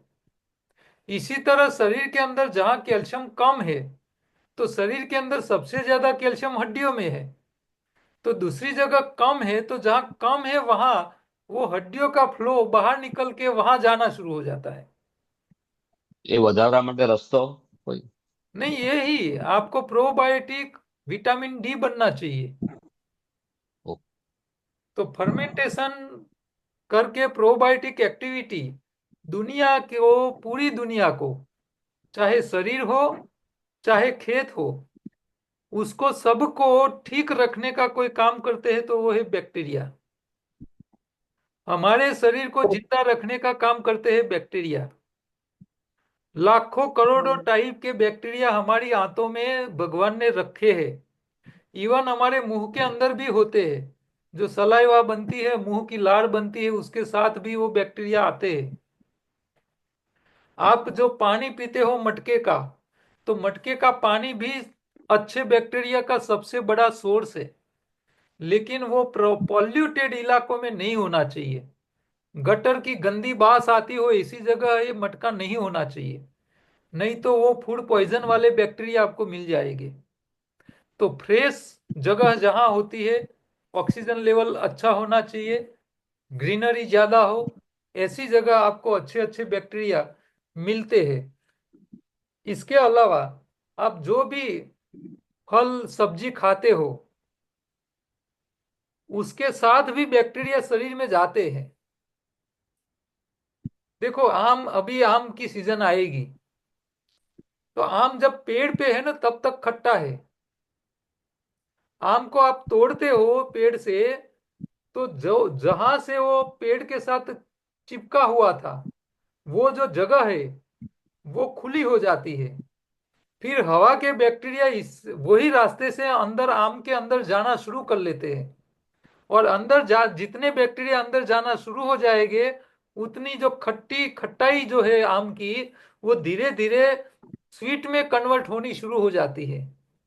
और जो आम को स्वीट बनाता कौन है? वो बैक्टीरिया ही करते हैं, जो हमको दिखाई नहीं देते हैं। अच्छा, आप जो जहां से आम टूटा है, उसका जो नाका है, जहां टिप जो है, उसके ऊपर आप सेलो टेप लगा दो, वो आम की पकने की प्रोसेस बिल्कुल स्लो हो जाएगी। और पकेगा भी नहीं, और पकेगा तो स्वाद भी नहीं आएगा और सड़ने लगेगा। तो ये जो हवा के जो बैक्टीरिया है, वो सबसे ज्यादा काम करते हैं। इसीलिए तो आप अच्छे एटमॉस्फेयर में रहो, वो बहुत जरूरी है। हिली एरिया में अच्छे बैक्टीरिया बहुत होते हैं। इसके अलावा ईश्वर भी काम करता है। आध्यात्मिक जगत भी इसके साथ जुड़ा हुआ होता है। मैंने ऐसे केसेस देखे हैं जिनको उनके गुरु की या तो भगवान की कृपा से उनकी समस्याओं ठीक हो जाती है, कुछ भी किए बिना। तो आप बालाजी बागेश्वर वाले धीरेन्द्र शास्त्री जो है, उसकी आप जब बातें, जहाँ वो लगा हुआ होता है उन लोगों का, जहाँ चिट्ठी निकालते हैं फिर लोगों को बुलाते हैं, उनकी जो समस्या होती है, तो ज्यादातर मैंने तो देखे जो लोग आते हैं वो बीमारी लेके आते हैं। और बीमारी को ठीक करने के लिए वो कहते हैं कि भाई भगवान हनुमान की सेना आपके वहां आ जाएगी, और फिर वो सेना आपके घर के अंदर हाजिर आ जाएगी, हाजिर हो जाएगी और आपकी समस्याओं को ठीक कर लेगा। तो भगवान की जो सेना आती है, सेना क्या है? वो वायु के अंदर घूमने वाले जो बैक्टीरिया है, वो ही सेना है उनकी, जो आपको नजर से दिखाई नहीं दे रही है। लेकिन वो जहां उनकी कृपा होती है वहां उनका जमेला ज्यादा रहता है। वो घर के अंदर वो एटमॉस्फेयर में हाजिर हो जाते हैं। फिर उसके खान पान, उसके श्वास के साथ, सब चीजों के साथ वो शरीर में अंदर जाने लगते हैं। फिर वो शरीर के अंदर जाके अपने आप काम शुरू हो जाता है और उसको ठीक कर लेते हैं। तो ईश्वर के आशीर्वाद, गुरु, अवधूत जगत के जो गुरु लोग होते हैं, उन लोगों के अंदर ये सब ताकत होती है। तो वो आशीर्वाद से भी लोगों की बीमारी से लेके कई प्रकार की समस्याओं को ठीक कर लेते हैं। जो तो ये सब अल्टीमेट तो क्या है? वो सब जीव है, वो बैक्टीरिया काम करते हैं, और वो हमको नजर में दिखाई नहीं देते हैं। और मैंने तो ये भी देखा है कि जिन लोगों के घर के अंदर, बच्चों के अंदर शापित दोष होते हैं, पितृ दोष होता है, ऐसी कई प्रकार की समस्या लेके बच्चे जन्मे होते हैं, उन लोगों के घर के अंदर उन लोगों को उसी समस्या से निपटने के लिए फिर उसको एडवाइस दी जाती है कि उसका जो किचन है, प्लेटफॉर्म के ऊपर जहाँ पानी का मटका रखा हुआ होता है, वहाँ पितृ नारायण का दीवा करके उन लोगों को आह्वान करने का बोला जाता है कि भाई आप जहाँ भी हो हमारे यहाँ आओ और हमारी जो समस्या है उसका समाधान कराओ। तो वो जो होते हैं ना वो सूक्ष्म जगत वाले होते हैं, वो जो ये सब आ जाते हैं, फिर वहाँ मटके के पानी के साथ मिक्स हो जाते हैं। और वो दीवा जो करने का होता है भगवान के मंदिर में नहीं करने का होता है, पानी के मटके के पास करने की प्रावधान है। तो वहां से भी वो सूक्ष्म जगत से आ जाते हैं, फिर वो घर का वातावरण भी चेंज करके उसकी समस्याओं में से समाधान दिलवा देते हैं। तो ये सब इसके ऊपर कोई रिसर्च करके ये सही है गलत है उसके ऊपर कभी कहीं कुछ हुआ नहीं है। लेकिन हमारे जो वेदों के जो शास्त्र है, सनातन शास्त्र जो है, वो सब जो बातें बताते हैं कि भाई कृपा क्या है, तो कृपा इसी तरह ही आती है। उसके लिए कुछ न कुछ तो माध्यम बनता ही है, इसके अलावा कुछ नहीं होता है। तो हमारे शरीर को भी टिकाने का काम ऐसे अच्छे बैक्टीरिया का काम होता है। और अच्छे बैक्टीरिया का वास ईश्वर कृपा से, गुरु कृपा से, अवधूत जगत लोगों के आशीर्वाद से, या तो आपकी अपनी आध्यात्मिक उन्नति आपने कितनी की है, क्योंकि आप भगवान को कितना याद करते हो, आप जो काम कर रहे हो इसमें सारा उनके ही आदेश से आप कर रहे हो, अपने लिए, अपने मान पान के लिए, अपने खुद के स्वार्थ के लिए कुछ काम नहीं कर रहे हो। ये सब आपका जब स्वभाव हो जाता है, मन हो जाता है, कर्म ऐसे हो जाता है, तब जाके उसके लाभ आपको मिलना शुरू हो जाता है। तो अकेला भोजन भी कुछ नहीं कर सकता, उसके साथ भी ये सब आध्यात्मिक जो अनुभूतियां है वो उसका साथ भी मिलना इतना ही आवश्यक है। सर यहाँ पे मैं एक बात बताऊं। एक प्रयोग हुआ है, जो आपने पानी का मटके का पास दिया करने का बोला ना, हम्म। कि पानी के ऊपर एक प्रयोग हुआ था कि दो गिलास पानी भरे हैं कांच के, और एक गिलास के सामने अच्छी बातें बोलनी है और दूसरे गिलास के सामने बहुत बुरी बुरी बातें बोलनी है। फिर दोनों का जो बॉन्डिंग अंदर जो हुआ ना, एटॉमिक जो स्ट्रक्चर का डिजाइन बनती है, अरेंजमेंट होता है वो हाँ, बदल जाता है। अरेंजमेंट हो गया। हाँ, वो तो बदल जहाँ पे जाता है। अच्छी बातें बोली उसमें बहुत अच्छी सी रंगोली जैसी डिजाइन बनी, और जिसमें बुरी बातें बोली वहां पे बहुत पता नहीं क्या क्या बना, कुछ पता ही नहीं चला। तो तो एक, ये प्रयोग भी तो हुआ है हाँ ये आगे, हुए है ना, हुए किसी ने है कुआ है कई किया है। कई हाँ, प्रकार के हुए हैं।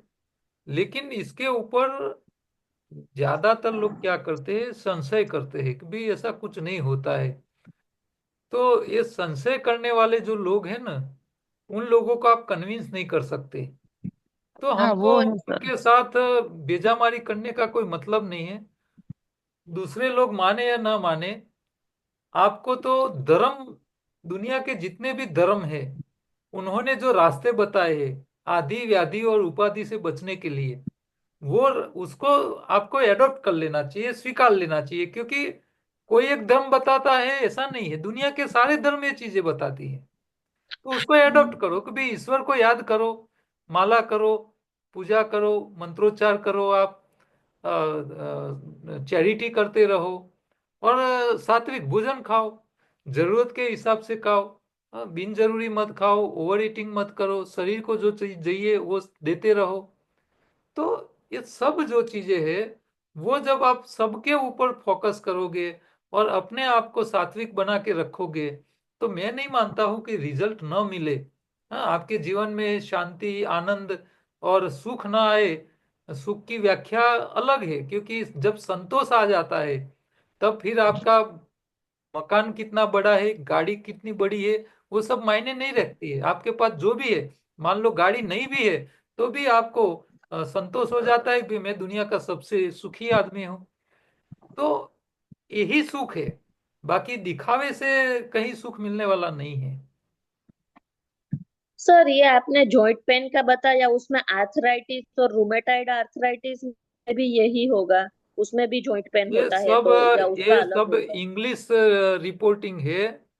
इसमें वो लोग क्या किसको क्या कहते हैं उसको हमको समझने की कोई जरूरत नहीं है। मैंने जो आपको जो जो समस्या क्यों क्यों खड़ी होती है, इसके पीछे क्या रीजन हो सकते हैं, उसको ध्यान में रख के जब आप उसका प्रयोग करोगे और उसके ध्यान में रख के जब आप सजेशन करोगे तो उसका लाभ मिलेगा, क्योंकि और कोई तो सर कुछ तो वजह होती है जो समस्या खड़ी करती है। सर एक ओके। क्वेश्चन है तो कि पानी सुबह उठ के गर्म वार्म वाटर में नींबू एक पीते हैं तो वो अच्छा रहता है कि जॉइंट के लिए वो जिनको प्रॉब्लम करता है? जिनको बॉडी डिटॉक्स करना हो, वेट कम करना हो, कैल्सिफिकेशन कम करना हो, उन लोगों के लिए सुबह में पानी लेमन के साथ पीने का एडवाइस दे सकते हो। लेकिन बॉडी डिटॉक्स नहीं करना है, वजन कम नहीं करना है, जिन लोगों को विटामिन डेफिशिएंसी है, उन लोगों को खट्टे फल नहीं लेने चाहिए। उन लोगों को प्रोबायोटिक के ऊपर फोकस करना चाहिए, प्रोबायोटिक बढ़ाने के लिए फोकस करना चाहिए। तो सर ऐसा होता है कि हम कैल्सिफिकेशन कम करने के लिए नींबू लेते हैं, तो हम्म। जहां पर कैल्सिफिकेशन है वहां पर तो असर करता है, पर जहां पर अच्छे है उसको भी वो कम कर दे, वैसा हो सकता है या कैल्सिफिकेशन है नहीं? उसी को पिघालेगा, कैल्सिफिकेशन नहीं है वहां तो क्या इसकी इफेक्ट कुछ नहीं रहेगी। नहीं होगा ना, नहीं नहीं हाँ। नहीं। क्योंकि नींबू आता है तो वो हर जगह फिर करेगा लींबू ही इफेक्ट, लींबू ऐसा नहीं लींबू होगा। का असर क्या होगा, जहाँ कैल्सिफिकेशन है वो तो पिघालेगा। अच्छा, जहां जहां शरीर में ऑर्गेन के टिश्यू में जहां दूसरा कचरा जमा पड़ा है तो वो भी तो तोड़ेगा। अच्छा, वजन भी तो कम करेगा। अच्छा, उसकी साइड इफेक्ट है विटामिन डेफिशिएंसी, आपके प्रोबायोटिक बैक्टीरिया को भी कम करेगा। तो बैक्टीरिया आपकी आंतों से कम हो रहे, विटामिन डेफिशिएंसी बन रही है, तो इससे बचने के लिए, उसको बैलेंस करने के लिए फिर आपको प्रोबायोटिक बढ़े, उसका भी डाइट में जब दोपहर का या शाम का भोजन खाओ तो उसमें जितना नुकसान आपने सुबह में नींबू पानी पी के किया है आंतों के अंदर, प्रोबायोटिक बैक्टीरिया को ओके। मारा है, उतने बैक्टीरिया को नए अंदर डालने भी तो पड़ेंगे।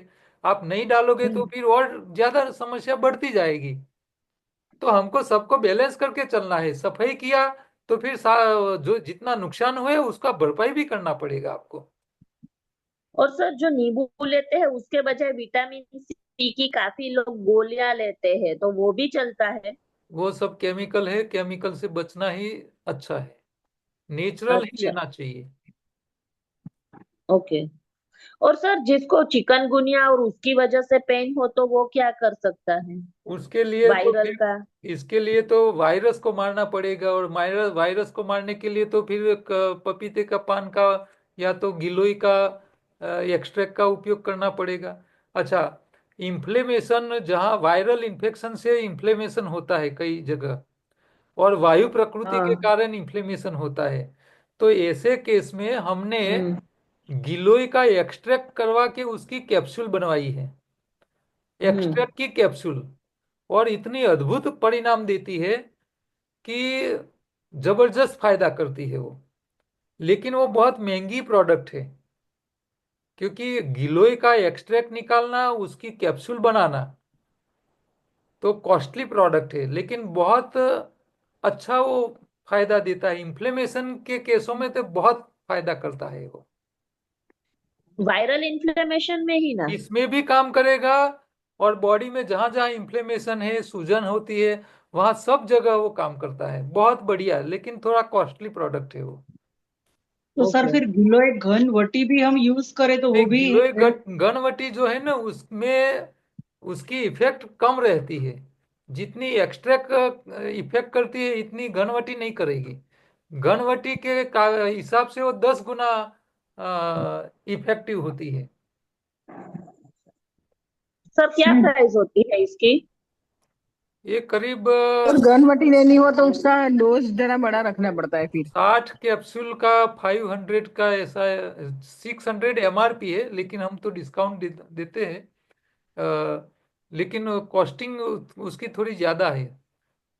साठ ओके। साठ तो 10 रुपये की एक हो जाती है कैप्सूल। ओके। સર સર એક પ્રોબ્લેમ હોય એક છે એક લેડીઝ ને કે એને એની આંતરડીઓ છે ને सॉरी इन हिंदी, उनकी आंतें चिपक गई हैं, इवन यूट्रस भी साथ में चिपक गया है और उनको बार बार यूरिनरी इन्फेक्शन भी हो जाता है, वो बहुत परेशान है। तो मुझे बोला तो मैंने ऐसा, जैसे अपने ग्रीन पत्तियों का जूस अपने बोलते हैं, ये थोड़ा बहुत चीज, वो ग्रीन पत्तियों का जूस लेने पर भी उसको जलन होती है, शायद अल्सर भी है। तो सर थोड़ी अल्सर हो सर्जरी। देखो, शरीर में अल्सर होता है तब ही आंतें चिपक जाती है, ओके बिना अल्सर नहीं चिपकेगी। सर, वो थोड़ी सर्जरी भी करी कि थोड़ा आंतों को सेट भी करवाया, लेकिन यूट्रस भी चिपका हुआ है, प्लस उसको बार बार यूरिन इन्फेक्शन भी हो जाता है, तो सर उसको क्या हेल्प कर सकते हैं? नहीं, पहले तो उसकी बॉडी कितनी है, वेट कितना है, दूसरी कौन सी नॉर्मल, बीमारी नॉर्मल उसकी, वेट नहीं है ज्यादा। डायबिटीज, बीपी, वो सब बीमारी कोई है, ये सब थायराइड है सर। देखना पड़ेगा। फिर ओके। उसको बायोक्लॉक की समस्या कितनी हैरान कर रही है, वो भी देखना पड़ेगा। और उनको हरी पत्ती के रस पे ही, इसमें नमक भी नहीं डालना है, खट्टी चीज भी नहीं डालनी है, तीखी चीज भी नहीं डालनी है, ओके। सिर्फ पत्तियां। और हो सके तो कोल्ड प्रेस जूस निकाल के, हाँ, उसके ऊपर ही उसको रखना चाहिए, तो उसका हीलिंग जल्दी हो सकता है। और एसिडिटी है उनको, तो ये जो सफेद कद्दू का रस साथ में पत्तियों के रस के साथ मिक्स करके दे सकते हैं। और मान लो अल्सर की समस्या है स्टमक के अंदर, तो फिर ये जो जूस देते हैं उसके साथ घी या तो तेल कोल्ड प्रेस साथ में डालना पड़ेगा। इससे क्या अच्छा। होगा कि अल्सर के ऊपर जब ये ऑयल चिपक जाता है तो फिर उसकी हीलिंग जल्दी होने लगती है। ऑयल ऑयल कोई भी घाव के ऊपर आप तेल लगा दो तो फिर वहां कंटामिनेशन या तो सेप्टिक होना रुक जाता है। हम्म। इसी तरह जब ये जूस पीते हैं, इसके साथ उसको ऑयल डालना देना पड़ेगा, या तो घी डाल के उसको पिलाना पड़ेगा, तो वो अल्सर में उसको फायदा मिलेगा। अल्सर को ट्रीट करने के लिए ऑयल चाहिए। ओके। गायनु घी। हाँ, गाय का घी है, या तो गाय तेल का भी घी। दे सकते ओके। हो, कोल्ड प्रेस तेल भी दे सकते हो। सर ये, और दूसरा सर, लेडीज में यूरिन इन्फेक्शन बहुत रहता है, तो उसका कोई सर अपने यूरिन ये डाइट की? इन्फेक्शन दो वजह से होती है।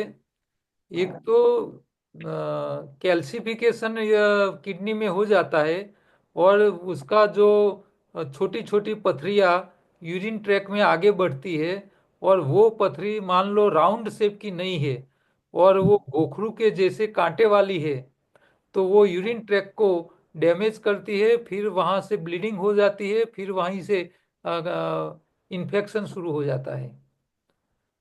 तो वो भी समस्या हो सकती है। या तो फिर किडनी के अंदर जो पथरियाँ लूज हो जाती है, जब हिलने लगती है, तब ये नेफ्रॉन के अंदर डैमेज कर लेती है, फिर उसका इन्फेक्शन हो जाता है। तो इन्फेक्शन से बचने का एक ही मात्र रास्ता है, 24 घंटा निर्जला।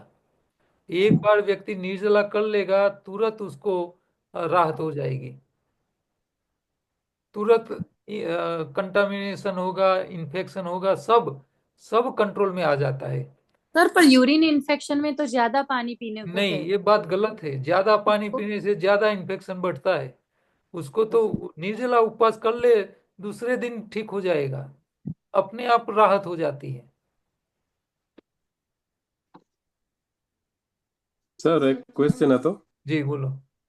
સર આ ચૈત્ર મહિનામાં મીઠું ન ખાવાનું કે ઓછું ખાવા आवाज आपकी कट जाती है। पाછળનું કઈ સાइंस? चैत्र महीने में हम कम नमक खाते हैं या कुछ एकदम नहीं खाते हैं, तो उसके पीछे कुछ रीजन है कि ऐसे ही रीजन तो मान्यता है? होगा ही, कुछ तो होगा ही। चैत्र मास में ऐसे तो गर्मी का सीजन होता है ना, जी, तो गर्मी का मौसम है। गर्मी की वजह से हम हाँ, जी. अब गर्मी में क्या होता है कि नमक जब गर्म होता है तो वो कैल्सिफिकेशन के लिए एक्टिव बन जाता है।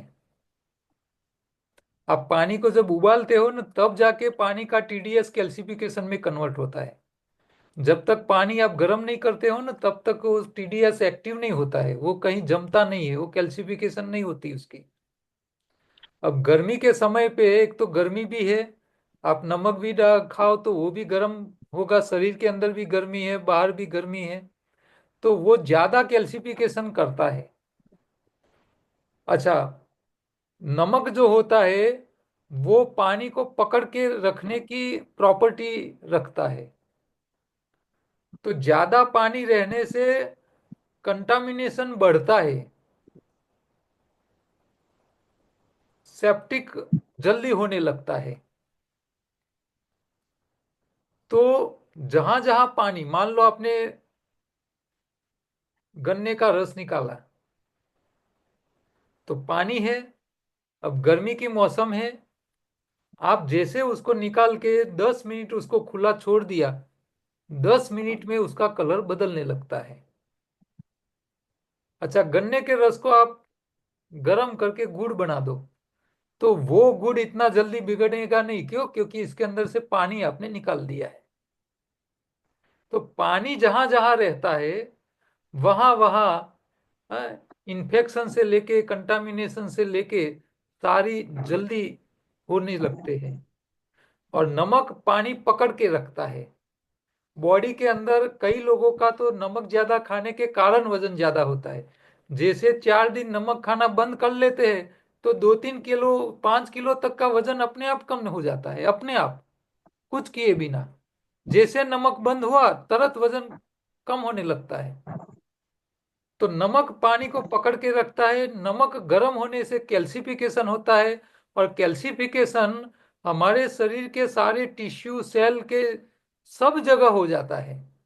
और फिर हमारे शरीर के सारी सिस्टम्स को वो इसकी वर्किंग एबिलिटी जो होती है वो काफी डाउन कर लेता है। तो शायद इसके हिसाब से गर्मी के मौसम में आपको नमक कम खाने के लिए ये प्रावधान किया हो सकता हो।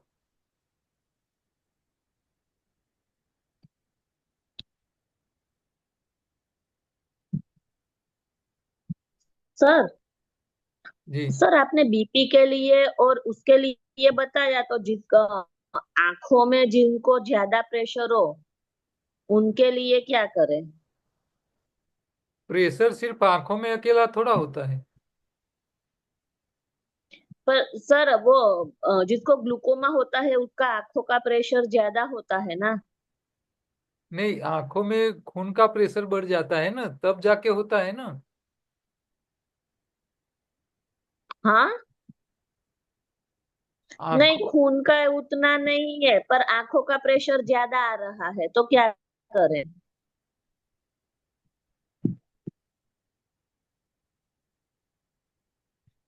आंखों में प्रेशर किसका बढ़ता है? ग्लूकोमा में आंखों का प्रेशर बढ़ता है।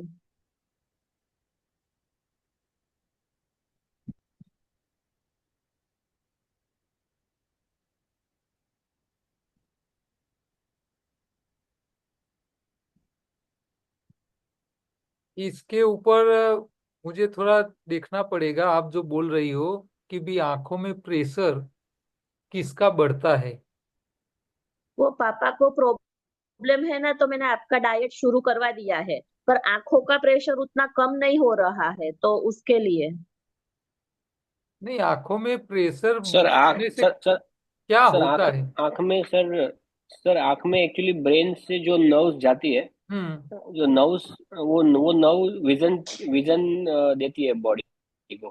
अभी उसमें कोई रीजन से, एक तो उसमें एक्चुअली एग्जैक्ट रीजन नहीं मालूम पड़ रहा, बट एक्सीडेंट से भी हो जाते हैं इमीडिएटली। कभी एक्सीडेंट में लोगों की आंखें चली जाती है, या फिर हेरिडिटरी हो सकता है। क्योंकि आंख में ब्लड सप्लाई नहीं होता है, इसलिए डायरेक्ट ब्लड का प्रेशर ऊपर हो या नीचे हो उससे फर्क नहीं पड़ता है। बट जब नब नब जब दब जाती है तो विजन ब्लर हो जाता है। तो धीरे धीरे साइड में ब्लर हो जाता है, और धीरे, और अगर आंख का प्रेशर मेंटेन नहीं किया, आईओपी बोलते हैं उसको, इंटरऑक्यूलर प्रेशर। तो अगर आंख का प्रेशर 11 से 28, सॉरी 11 से 22, अगर उसके आसपास है, बीच में है, तो आंख बराबर ऑपरेट करती है। अगर 20 से ऊपर हुआ प्रेशर तो वो डैमेज करना स्टार्ट कर देता है। धीरे धीरे पेरिफेरल विजन ब्लर हो जाता है, और फिर वो जैसे कि झामर बोलते हैं, actually glaucoma is झामर basically, Gujarati में उसको झामर हम बोलते हैं। तो उस काला मोतिया भी बोलते हैं, क्योंकि नॉर्मल मोतिया होता है उसमें वाइट परत जमती है, वो अगर निकाल दिया जाए तो आँख क्लियर हो जाती है। बट इसमें इसका कोई मेडिकल या आयुर्वेद में कोई सॉल्यूशन अभी तक नहीं मिल रहा है। मैं भी करीब पिछले 4-5 महीने से इसका सॉल्यूशन ढूंढ रहा हूँ, कंसल्ट किए डॉक्टर्स, बट इसमें कोई ऑप्शन नहीं मिल रहा है। आँख का प्रेशर अगर हाँ देर ड्रॉप्स ड्रॉप्स आते हैं, अगर ड्रॉप्स आप डालोगे तो प्रेशर कंट्रोल में रहेगा। लेकिन अगर ड्रॉप्स भूल गए आप तो प्रेशर बढ़ जाएगा, तो विजन कम हो जाएगा। अगर एक बार कम हो गया विजन, जितना भी कम हुआ है, वो कभी वापस नहीं आता। मेडिकल साइंस में इसका कोई सॉल्यूशन नहीं है। और अगर हाँ सर। टाइम पे मालूम पड़ गया और आप तो लाइफ टाइम आपको ड्रॉप्स चालू रखने हैं। अगर ड्रॉप्स ड्रॉप्स के अलावा और कोई सॉल्यूशन है नहीं। कोई नहीं, छोटा मोटा मुझे सर्जरी का कोई ना कोई कहीं से आता है, बट वो कभी सर प्रूवन ये नहीं है। नई नई नेचुरोपैथ टेक्नोलॉजी में, टेक्निक्स आ रही है, सर बट नेचुरोपैथ और आयुर्वेदा में इसका बहुत अच्छा ट्रीटमेंट है, जो आप लोग बोल रहे हो ना, काला मोतियाबिंद बोलते हैं उसको। और हाँ तो नेचुरोपैथ और बता। आयुर्वेदा में इसका बहुत जबरदस्त हाँ, उसमें रिजल्ट है एक्चुअली इसके। जो जो एक डॉक्टर नरेंद्र नंबूदरी है, जो केरला बेस्ड है और इंटरनेशनली भी फेम्ड है। उन्होंने उनको भी बताया है, बट ड्रॉप्स के अलावा और कोई सॉल्यूशन अभी ऐसे दिखा नहीं है। पिछले करीबन नवंबर महीने से मैं ढूंढ रहा हूँ कुछ ना कुछ। और तो सर ये नहीं इट काफी सर, इज सारे लोगों बहुत से बस बहुत कहने की परेशान। सारे बात है, जो इसके मैं अभी वो मैंने है। तो बोला कि वो आई आई का प्रेशर है और ब्लड का प्रेशर, सॉरी आंख का प्रेशर, वो दोनों अलग अलग चीज है। ब्लड आंख में नहीं होता है, इसलिए ब्लड प्रेशर से ये कनेक्टेड नहीं है। नहीं, यहाँ मुझे ये थोड़ा समझना है कि आंख का जो कैमरा है वहाँ खून की नलियाँ तो नहीं होती है, ठीक है। हाँ, लेकिन जो होती चेताएं ही होती है ना है, सर। वो चेता चेता की जो सेंस होती है वो सेंस एक्टिव रहनी चाहिए। जब वहाँ आपको कैल्सिफिकेशन, ये जो काला आप मोतियाबिंद बोल रहे हो, तो उसका जब जमावट होने लगती है, तब जाके जो नर्वस सिस्टम है उसके ऊपर प्रेशर आता है, और नर्वस को जो आंखों का जो विजन है उसको ट्रांसफर करके जो मगज को पहुंचाना है वो रुक जाता है। यही समस्या है इसमें। तो आपकी आंखों में जो ग्लूकोमा है वो पिघालना पड़ता है। वो पिघालो तो धीरे धीरे करके आप उसमें से बाहर आ सकते हो। हमने ऐसे पर केस पिघाले देखे हैं। कैसे? वो हमने आंख ऐसे केस आंख में जो लिक्विड नहीं नहीं, हमने ऐसे केस देखे क्रिएट होता हैं है, उसका कोई ड्रेनेज कि नहीं है। नहीं नहीं, मेरी बात तो सुनो कि भाई हमने ऐसे केस देखे हैं कि जिनकी आंखों की नस सूख गई हो, नस सूख गई हो और आंखों से दिखना बंद हो चुका हो। ऐसे केसों में हमारी डाइट सिस्टम फॉलो करने से वो नसें जो सूख गई होती है वो वापस ठीक हो जाती है और दिखने का शुरू हो जाता है। तो ऐसे केस तो हमने ऑलरेडी देखे हुए हैं। दूसरा, ऐसा कोई एग्जाम्पल है और उसमें कोई मेथड अगर काम करती है तो बेटर है। नहीं, इसमें हमको यही मैं काम उसके बारे करना में है सर ना वो बताइए। कि बॉडी बॉडी को जरूरी क्या है कि क्लींजिंग जरूरी है, साथ में न्यूट्रिशन जरूरी है, साथ में विटामिन जरूरी है। आप ये तीनों काम कर लेते हो, क्लींजिंग हो जाएगी, जरूरी मटेरियल मिल जाएगा, तो वो ठीक भी। जैसे मोतियाबिंद है तो डाइट सिस्टम फॉलो करने से कई लोगों का मोतिया निकल चुका है। तो ये क्यों निकला?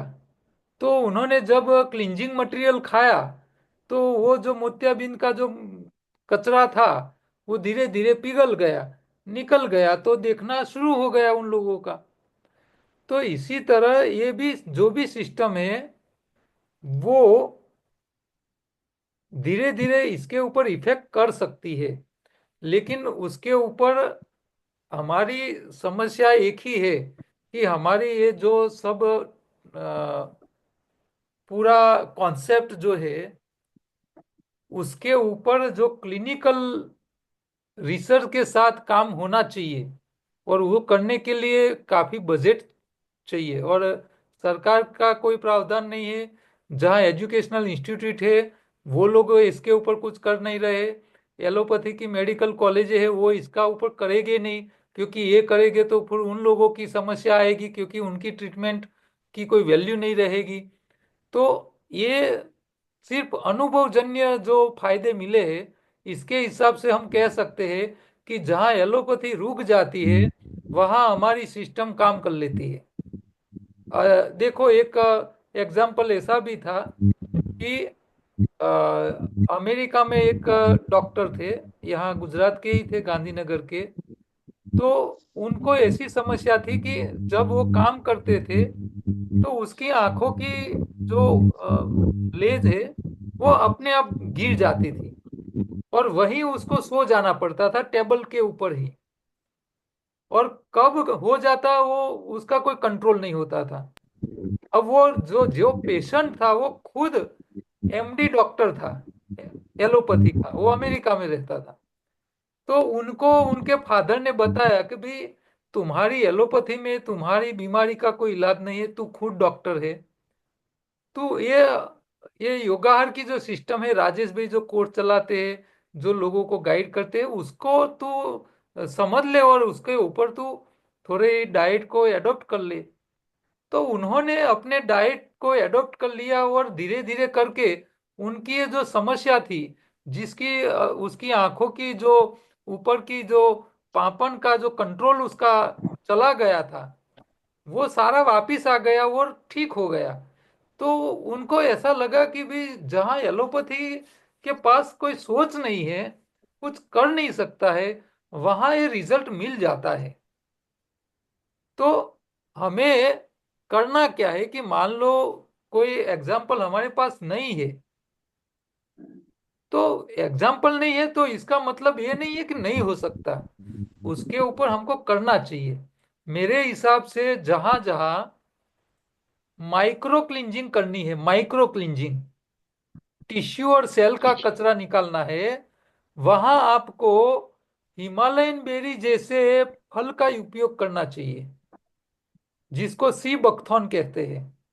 तो ऐसे जो आंख वाले जो समस्या वाले हैं उन लोगों को आप हिमालयन बेरी का लिक्विड या तो उसका टेबलेट फॉर्म आता है, उसका उपयोग करा के उसकी पहले क्लिंजिंग करवाओ। क्लिंजिंग के साथ शरीर को जो मटेरियल चाहिए, इसमें खास करके विटामिन्स और न्यूट्रिशन और हीमोग्लोबिन पूर्ति मात्रा में, ये सब उसको डाइट के अंदर दो। हर रोज उसकी बॉडी की क्लिंजिंग हो जानी चाहिए 16 घंटे के उपवास के साथ, और प्रोबायोटिक एक्टिविटी भी साथ में बननी चाहिए। तो जब ये सब हम एक साथ उसके ऊपर फोकस करके ये प्रयोग करवाएंगे, तो मुझे उम्मीद है कि इसको फायदा जरूर मिलेगा मिलेगा मिलेगा। क्योंकि हम सब काम कर लेते हैं, सफाई का भी काम करवा लेते हैं, माइक्रो क्लीनिंग करवा लेते हैं, विटामिन सप्लीमेंट दे देते हैं, न्यूट्रिशन का सप्लाई कर लेते हैं, हीमोग्लोबिन की क्वांटिटी शरीर में जो चाहिए बॉडी को रीजनरेट करने के लिए, रिजुएट करने के लिए, तो वो भी पूर्ति होनी चाहिए।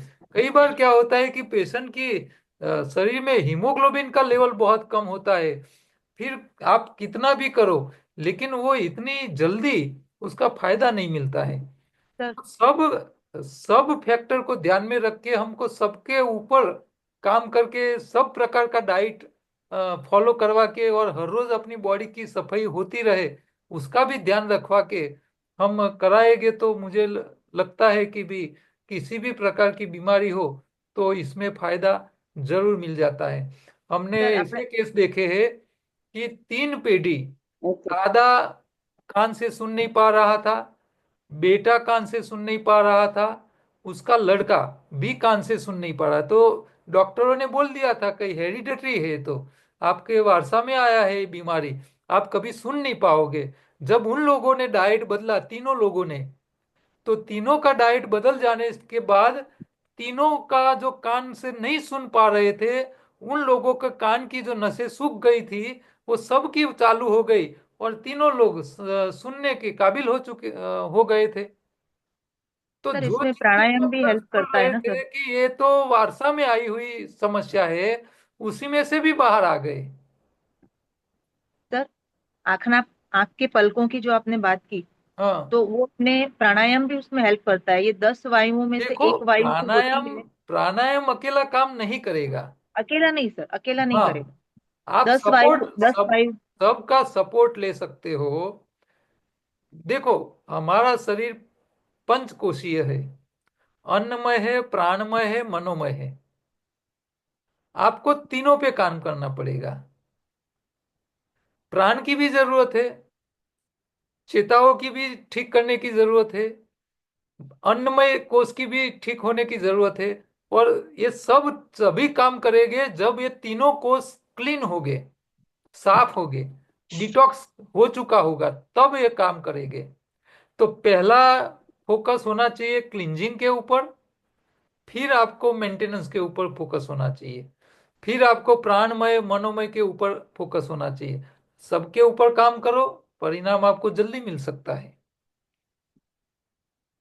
सर इसमें ज्यादा से ज्यादा कितने महीने में रिजल्ट देखने को मिलता है? 1 मैक्सिमम महीने तीन से चार महीने लेके 6 महीने 5 महीने? तक लग सकते हैं। वो तो व्यक्ति की प्रकृति कितने कॉन्फिडेंस से करता है, उसके ऊपर उनका खुद का कितना भरोसा है।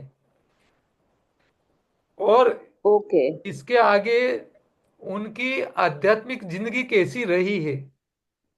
मान लो 100 चूहा मार के फिर बिल्ली हज के लिए निकलेगी तो कोई फायदा नहीं मिलने वाला है। चाहे वो डाइट बदलेगा तो भी नहीं मिलेगा। ओके। क्यों? क्योंकि उसकी भूतकाल ही इतनी खराब है कि ईश्वर के उसके ऊपर आशीर्वाद मिलने के कोई चांस ही नहीं रहते हैं। तो ऐसे केसों में लोगों को फायदा ओके। नहीं मिलता है। तो हम तो पेशेंट को पहले ये बोलते हैं कि तुमको आदि व्याधि और उपाधि तीनों में से बाहर निकलने के लिए हमारे धर्म वालों ने जो रास्ते दिखाए हैं, सबके ऊपर एक साथ काम शुरू कर लो। सब अकेला डाइट भी ओके। कुछ नहीं कर पाएगा, सबके ऊपर उसको काम એટલે करना पड़ेगा, तब આપણા जाके उसका વડાપ્રધાને फायदा मिलना शुरू हो जाएगा। પીએમએ કહ્યું ને મન કી हम्म। બાતમાં યોગ પ્રાણાયામ ને યોગ્ય આહાર हाँ। આ વખતે, અને આપણા ભૂપેન્દ્રભાઈ સીએમ છે ગુજરાતના, એમણે તો અભિયાન ચાલુ કર્યું હમણાં 2 દિવસથી કે हम्म। આ જે બી આ યોગ પ્રાણાયામ ને યોગ્ય આહાર ના જે નોલેજ વાળા એ બધા આવે અને બધે છેક છેક બધે ફેલાવું છે આ વસ્તુને. जी। नहीं, ये तो आने वाला ही है। બરોડામાં और પણ એક વીક શિબિર છે એની। अल्टीमेट तो इसके अलावा कोई रास्ता नहीं है। इसी को ही एडॉप्ट करना पड़ेगा सब लोगों को। और हम खुश नसीब है कि हमारी कॉन्सेप्ट को, हमारे सब्जेक्ट को जो अल्टीमेट है, उसको यूनिवर्सिटी ने एडॉप्ट कर दिया है और आप उसी यूनिवर्सिटी के अंदर ये अभ्यास कर रहे हो। तो वो हमारे लिए सबसे बड़ी बात है। सर रिजल्ट मिले फिर दोनों टाइम खा सकते हैं या ऐसा कुछ होता है, या फिर कैसे आगे का करें? रिजल्ट मिलने के बाद कैसे करते हैं? रिजल्ट मिल जाने के बाद आपको यही ध्यान रखना है, मजदूर नहीं है तो 3 बार खाना नहीं है, एसिडिक खुराक कम खाना है, चबा चबा के खाना है। शरीर को आपको कैलोरी भी चाहिए, शरीर को न्यूट्रिशन भी चाहिए, शरीर को कामदार भी चाहिए, शरीर को सफाई करने वाला खुराक भी थोड़ा थोड़ा मिलता रहना चाहिए। सलाइवा की भी इतनी ज़रूरत है, आपका प्रोबायोटिक एक्टिविटी भी इतनी मायने रखती है। तो आपको सबको ध्यान में रख के आपके डाइट को चेक करके उसके ऊपर फोकस करके ही लाइफस्टाइल बनानी पड़ेगी। हम तो पिछले 20 साल पर से उसको सुबह में उपवास करते हैं, दोपहर को 100% कच्चा ही खाते हैं, रात को एक ही बार पकाया खाते हैं, और प्रोबायोटिक एक्टिविटी का भी ध्यान रखते हैं। तो हम तो घूमने भी नहीं जाते हैं, वॉकिंग भी नहीं करते हैं, योगा भी नहीं करते हैं, आसन भी नहीं करते हैं, फिर भी शरीर में कोई समस्या नहीं है। पर 16 घंटे का वो उपवास करना ही कंपलसरी है, पड़ेगा, क्योंकि काफी कंपलसरी लोग है। बोलते हैं कि वो नहीं होता। फिर कब तक करना पड़ेगा ऐसा पूछते हैं कि 16 घंटे रेगुलर बेस पे तो जिंदगी, नहीं कर सकते, तो पूरी फिर जिंदगी सही हो तरह जाए तो जीनी फिर? है तो लाइफस्टाइल बनानी पड़ेगी। સર હેલો जी। સર 16 કલાકનું જે ફાસ્ટિંગ કરવાનું છે એ નિર્જળા જ કરીએ તો વધારે સારું રહે? ऐसा जरूरी नहीं है, गर्मी की मौसम है तो आप निर्जला नहीं कर सकते। ज्यादा गर्मी है और आपका मुंह सूख रहा है, प्यास लगी है, तो प्यास बुझाने जितना पानी पी सकते हो आप। लेकिन फिर 2 ग्लास एक साथ पी जाना नहीं है पानी। जहां रुकता है, शरीर डिमांड करता है वहां देना है, लेकिन शरीर गलत डिमांड नहीं करना चाहिए। ये बायोलॉजिकल क्लॉक की जो भूख है वो गलत डिमांड है। ये तो शराबी हो चुका है शरीर, हाँ, व्यसनी बन चुका है, तो उसको नहीं देना है। चाहे शरीर दम पसाड़ा करे तो भी नहीं देना है। तो ये समझ लेना चाहिए आपको कि भाई शरीर सही मांग रहा है या गलत मांग रहा है। ये बहुत महत्व का है। तो सबको पहले तो बायो क्लॉक की भूख में से बाहर निकलना है, चबा के खाने की आदत डालना है। भोजन के अंदर सब प्रकार का जो मैं 5 कटोरी का जो कॉन्सेप्ट है और छठी कटोरी प्रोबायोटिक के लिए, तो ये 6 कटोरी का भोजन के अंदर जो जो चीजें है वो सब चीज की जरूरत है शरीर को। कोई एक से चल जाएगा ऐसा नहीं है। हाँ, आप मन मक्कम करो और अकेली पत्ती पे रहना चाहते हो तो रह सकते हो, नहीं रह सकते ऐसा नहीं है, लेकिन पत्ती ज्यादा खानी पड़ेगी फिर।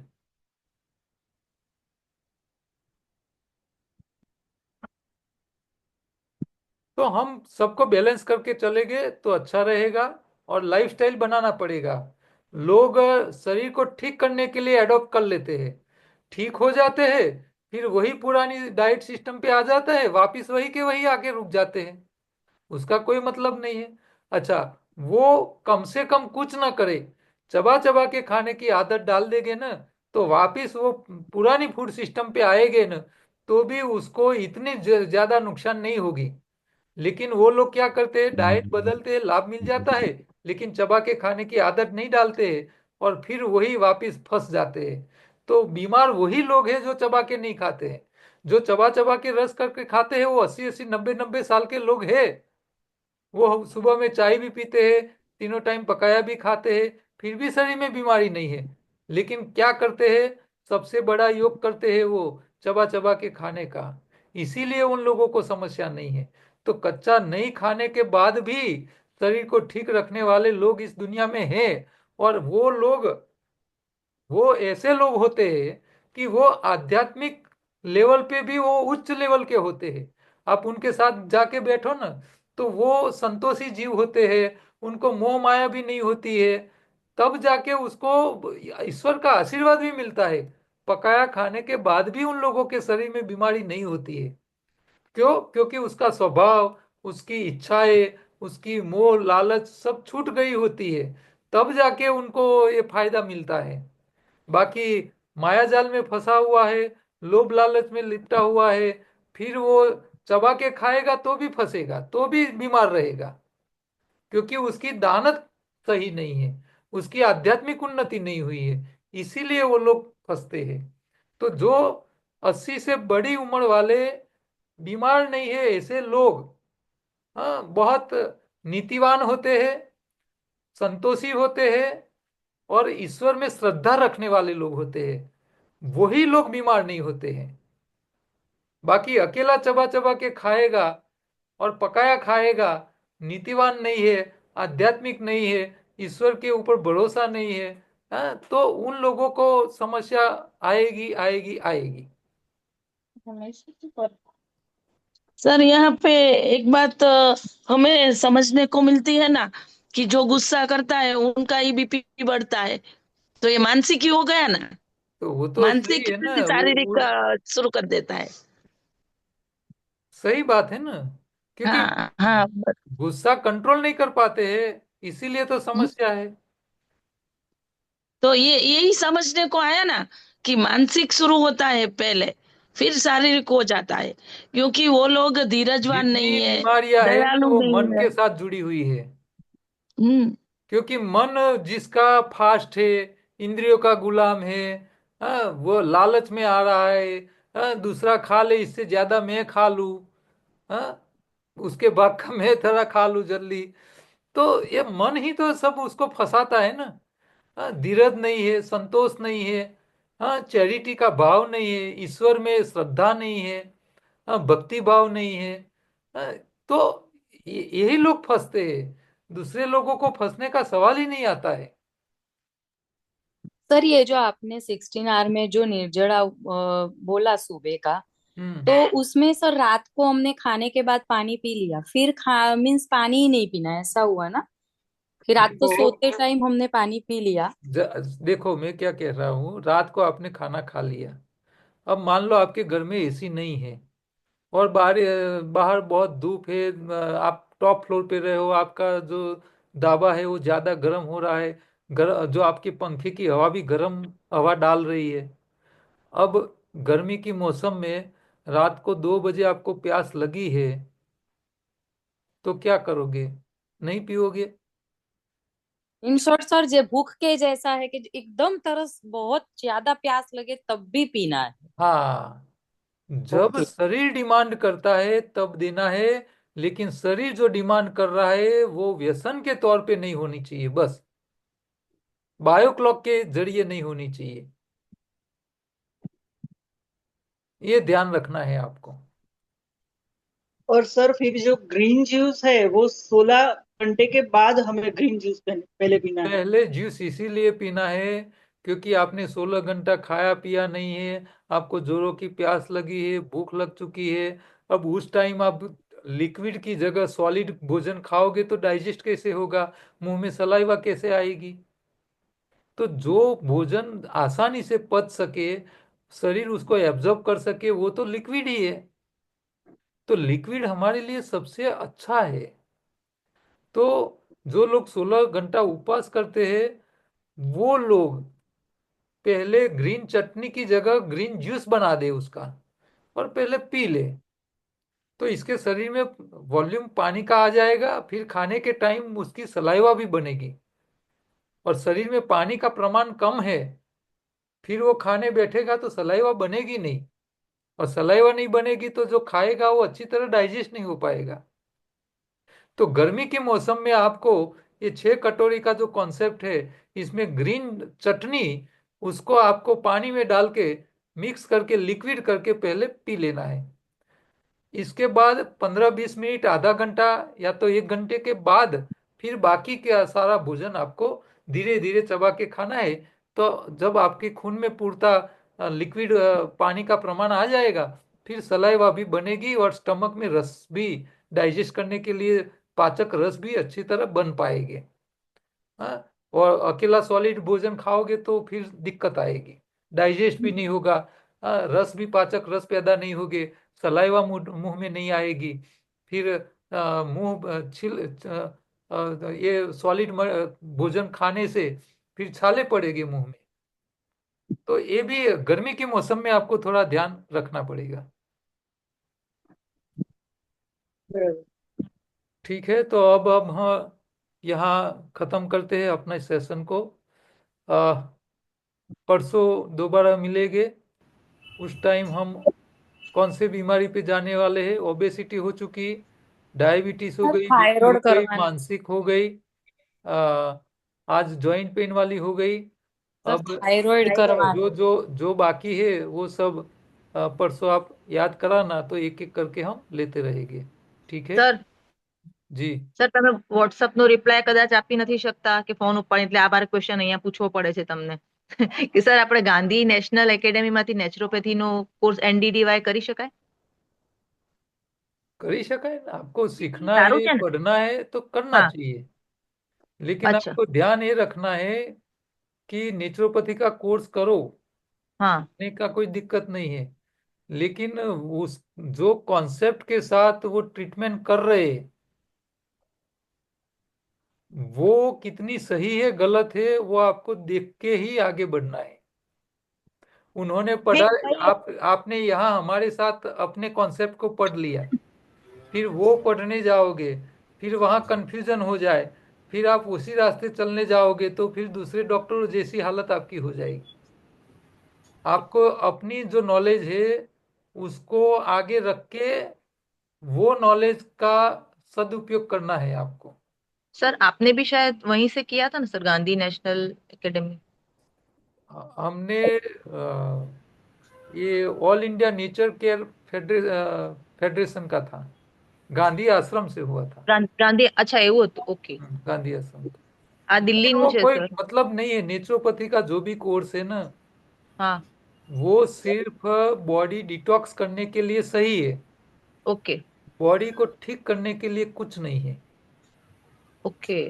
कोई नेचुरोपैथी डॉक्टर आपको परमानेंट सॉल्यूशन नहीं दे सकता।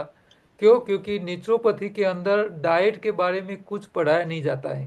हाँ सर, बड़ी ट्रीटमेंट सब ट्रीटमेंट ही है सर, मिट्टी ट्रीटमेंट ही है। की हाँ, पानी मिट्टी तो है ना, आपको मंजू ट्रीटमेंट तत्व। करवा के लोगों को ट्रीटमेंट करा के पैसा कमाना है तो वो कोर्स करके कर सकते हो, लेकिन ओके, आप पेशेंट को परमानेंट सॉल्यूशन तो मतलब योगा से हील नहीं नहीं दे कर पाओगे। सकते सर, हील नहीं कर सकते उनको हील नहीं जैसे। कर सकते आप, ओके। क्योंकि ये सारा हम देख चुके हैं, पढ़ लिया है। Okay, thank you sir. Even मैंने फूड एंड न्यूट्रिशन का अभ्यास किया है ना, उसमें भी सारा गप गोटारा ही है। अच्छा।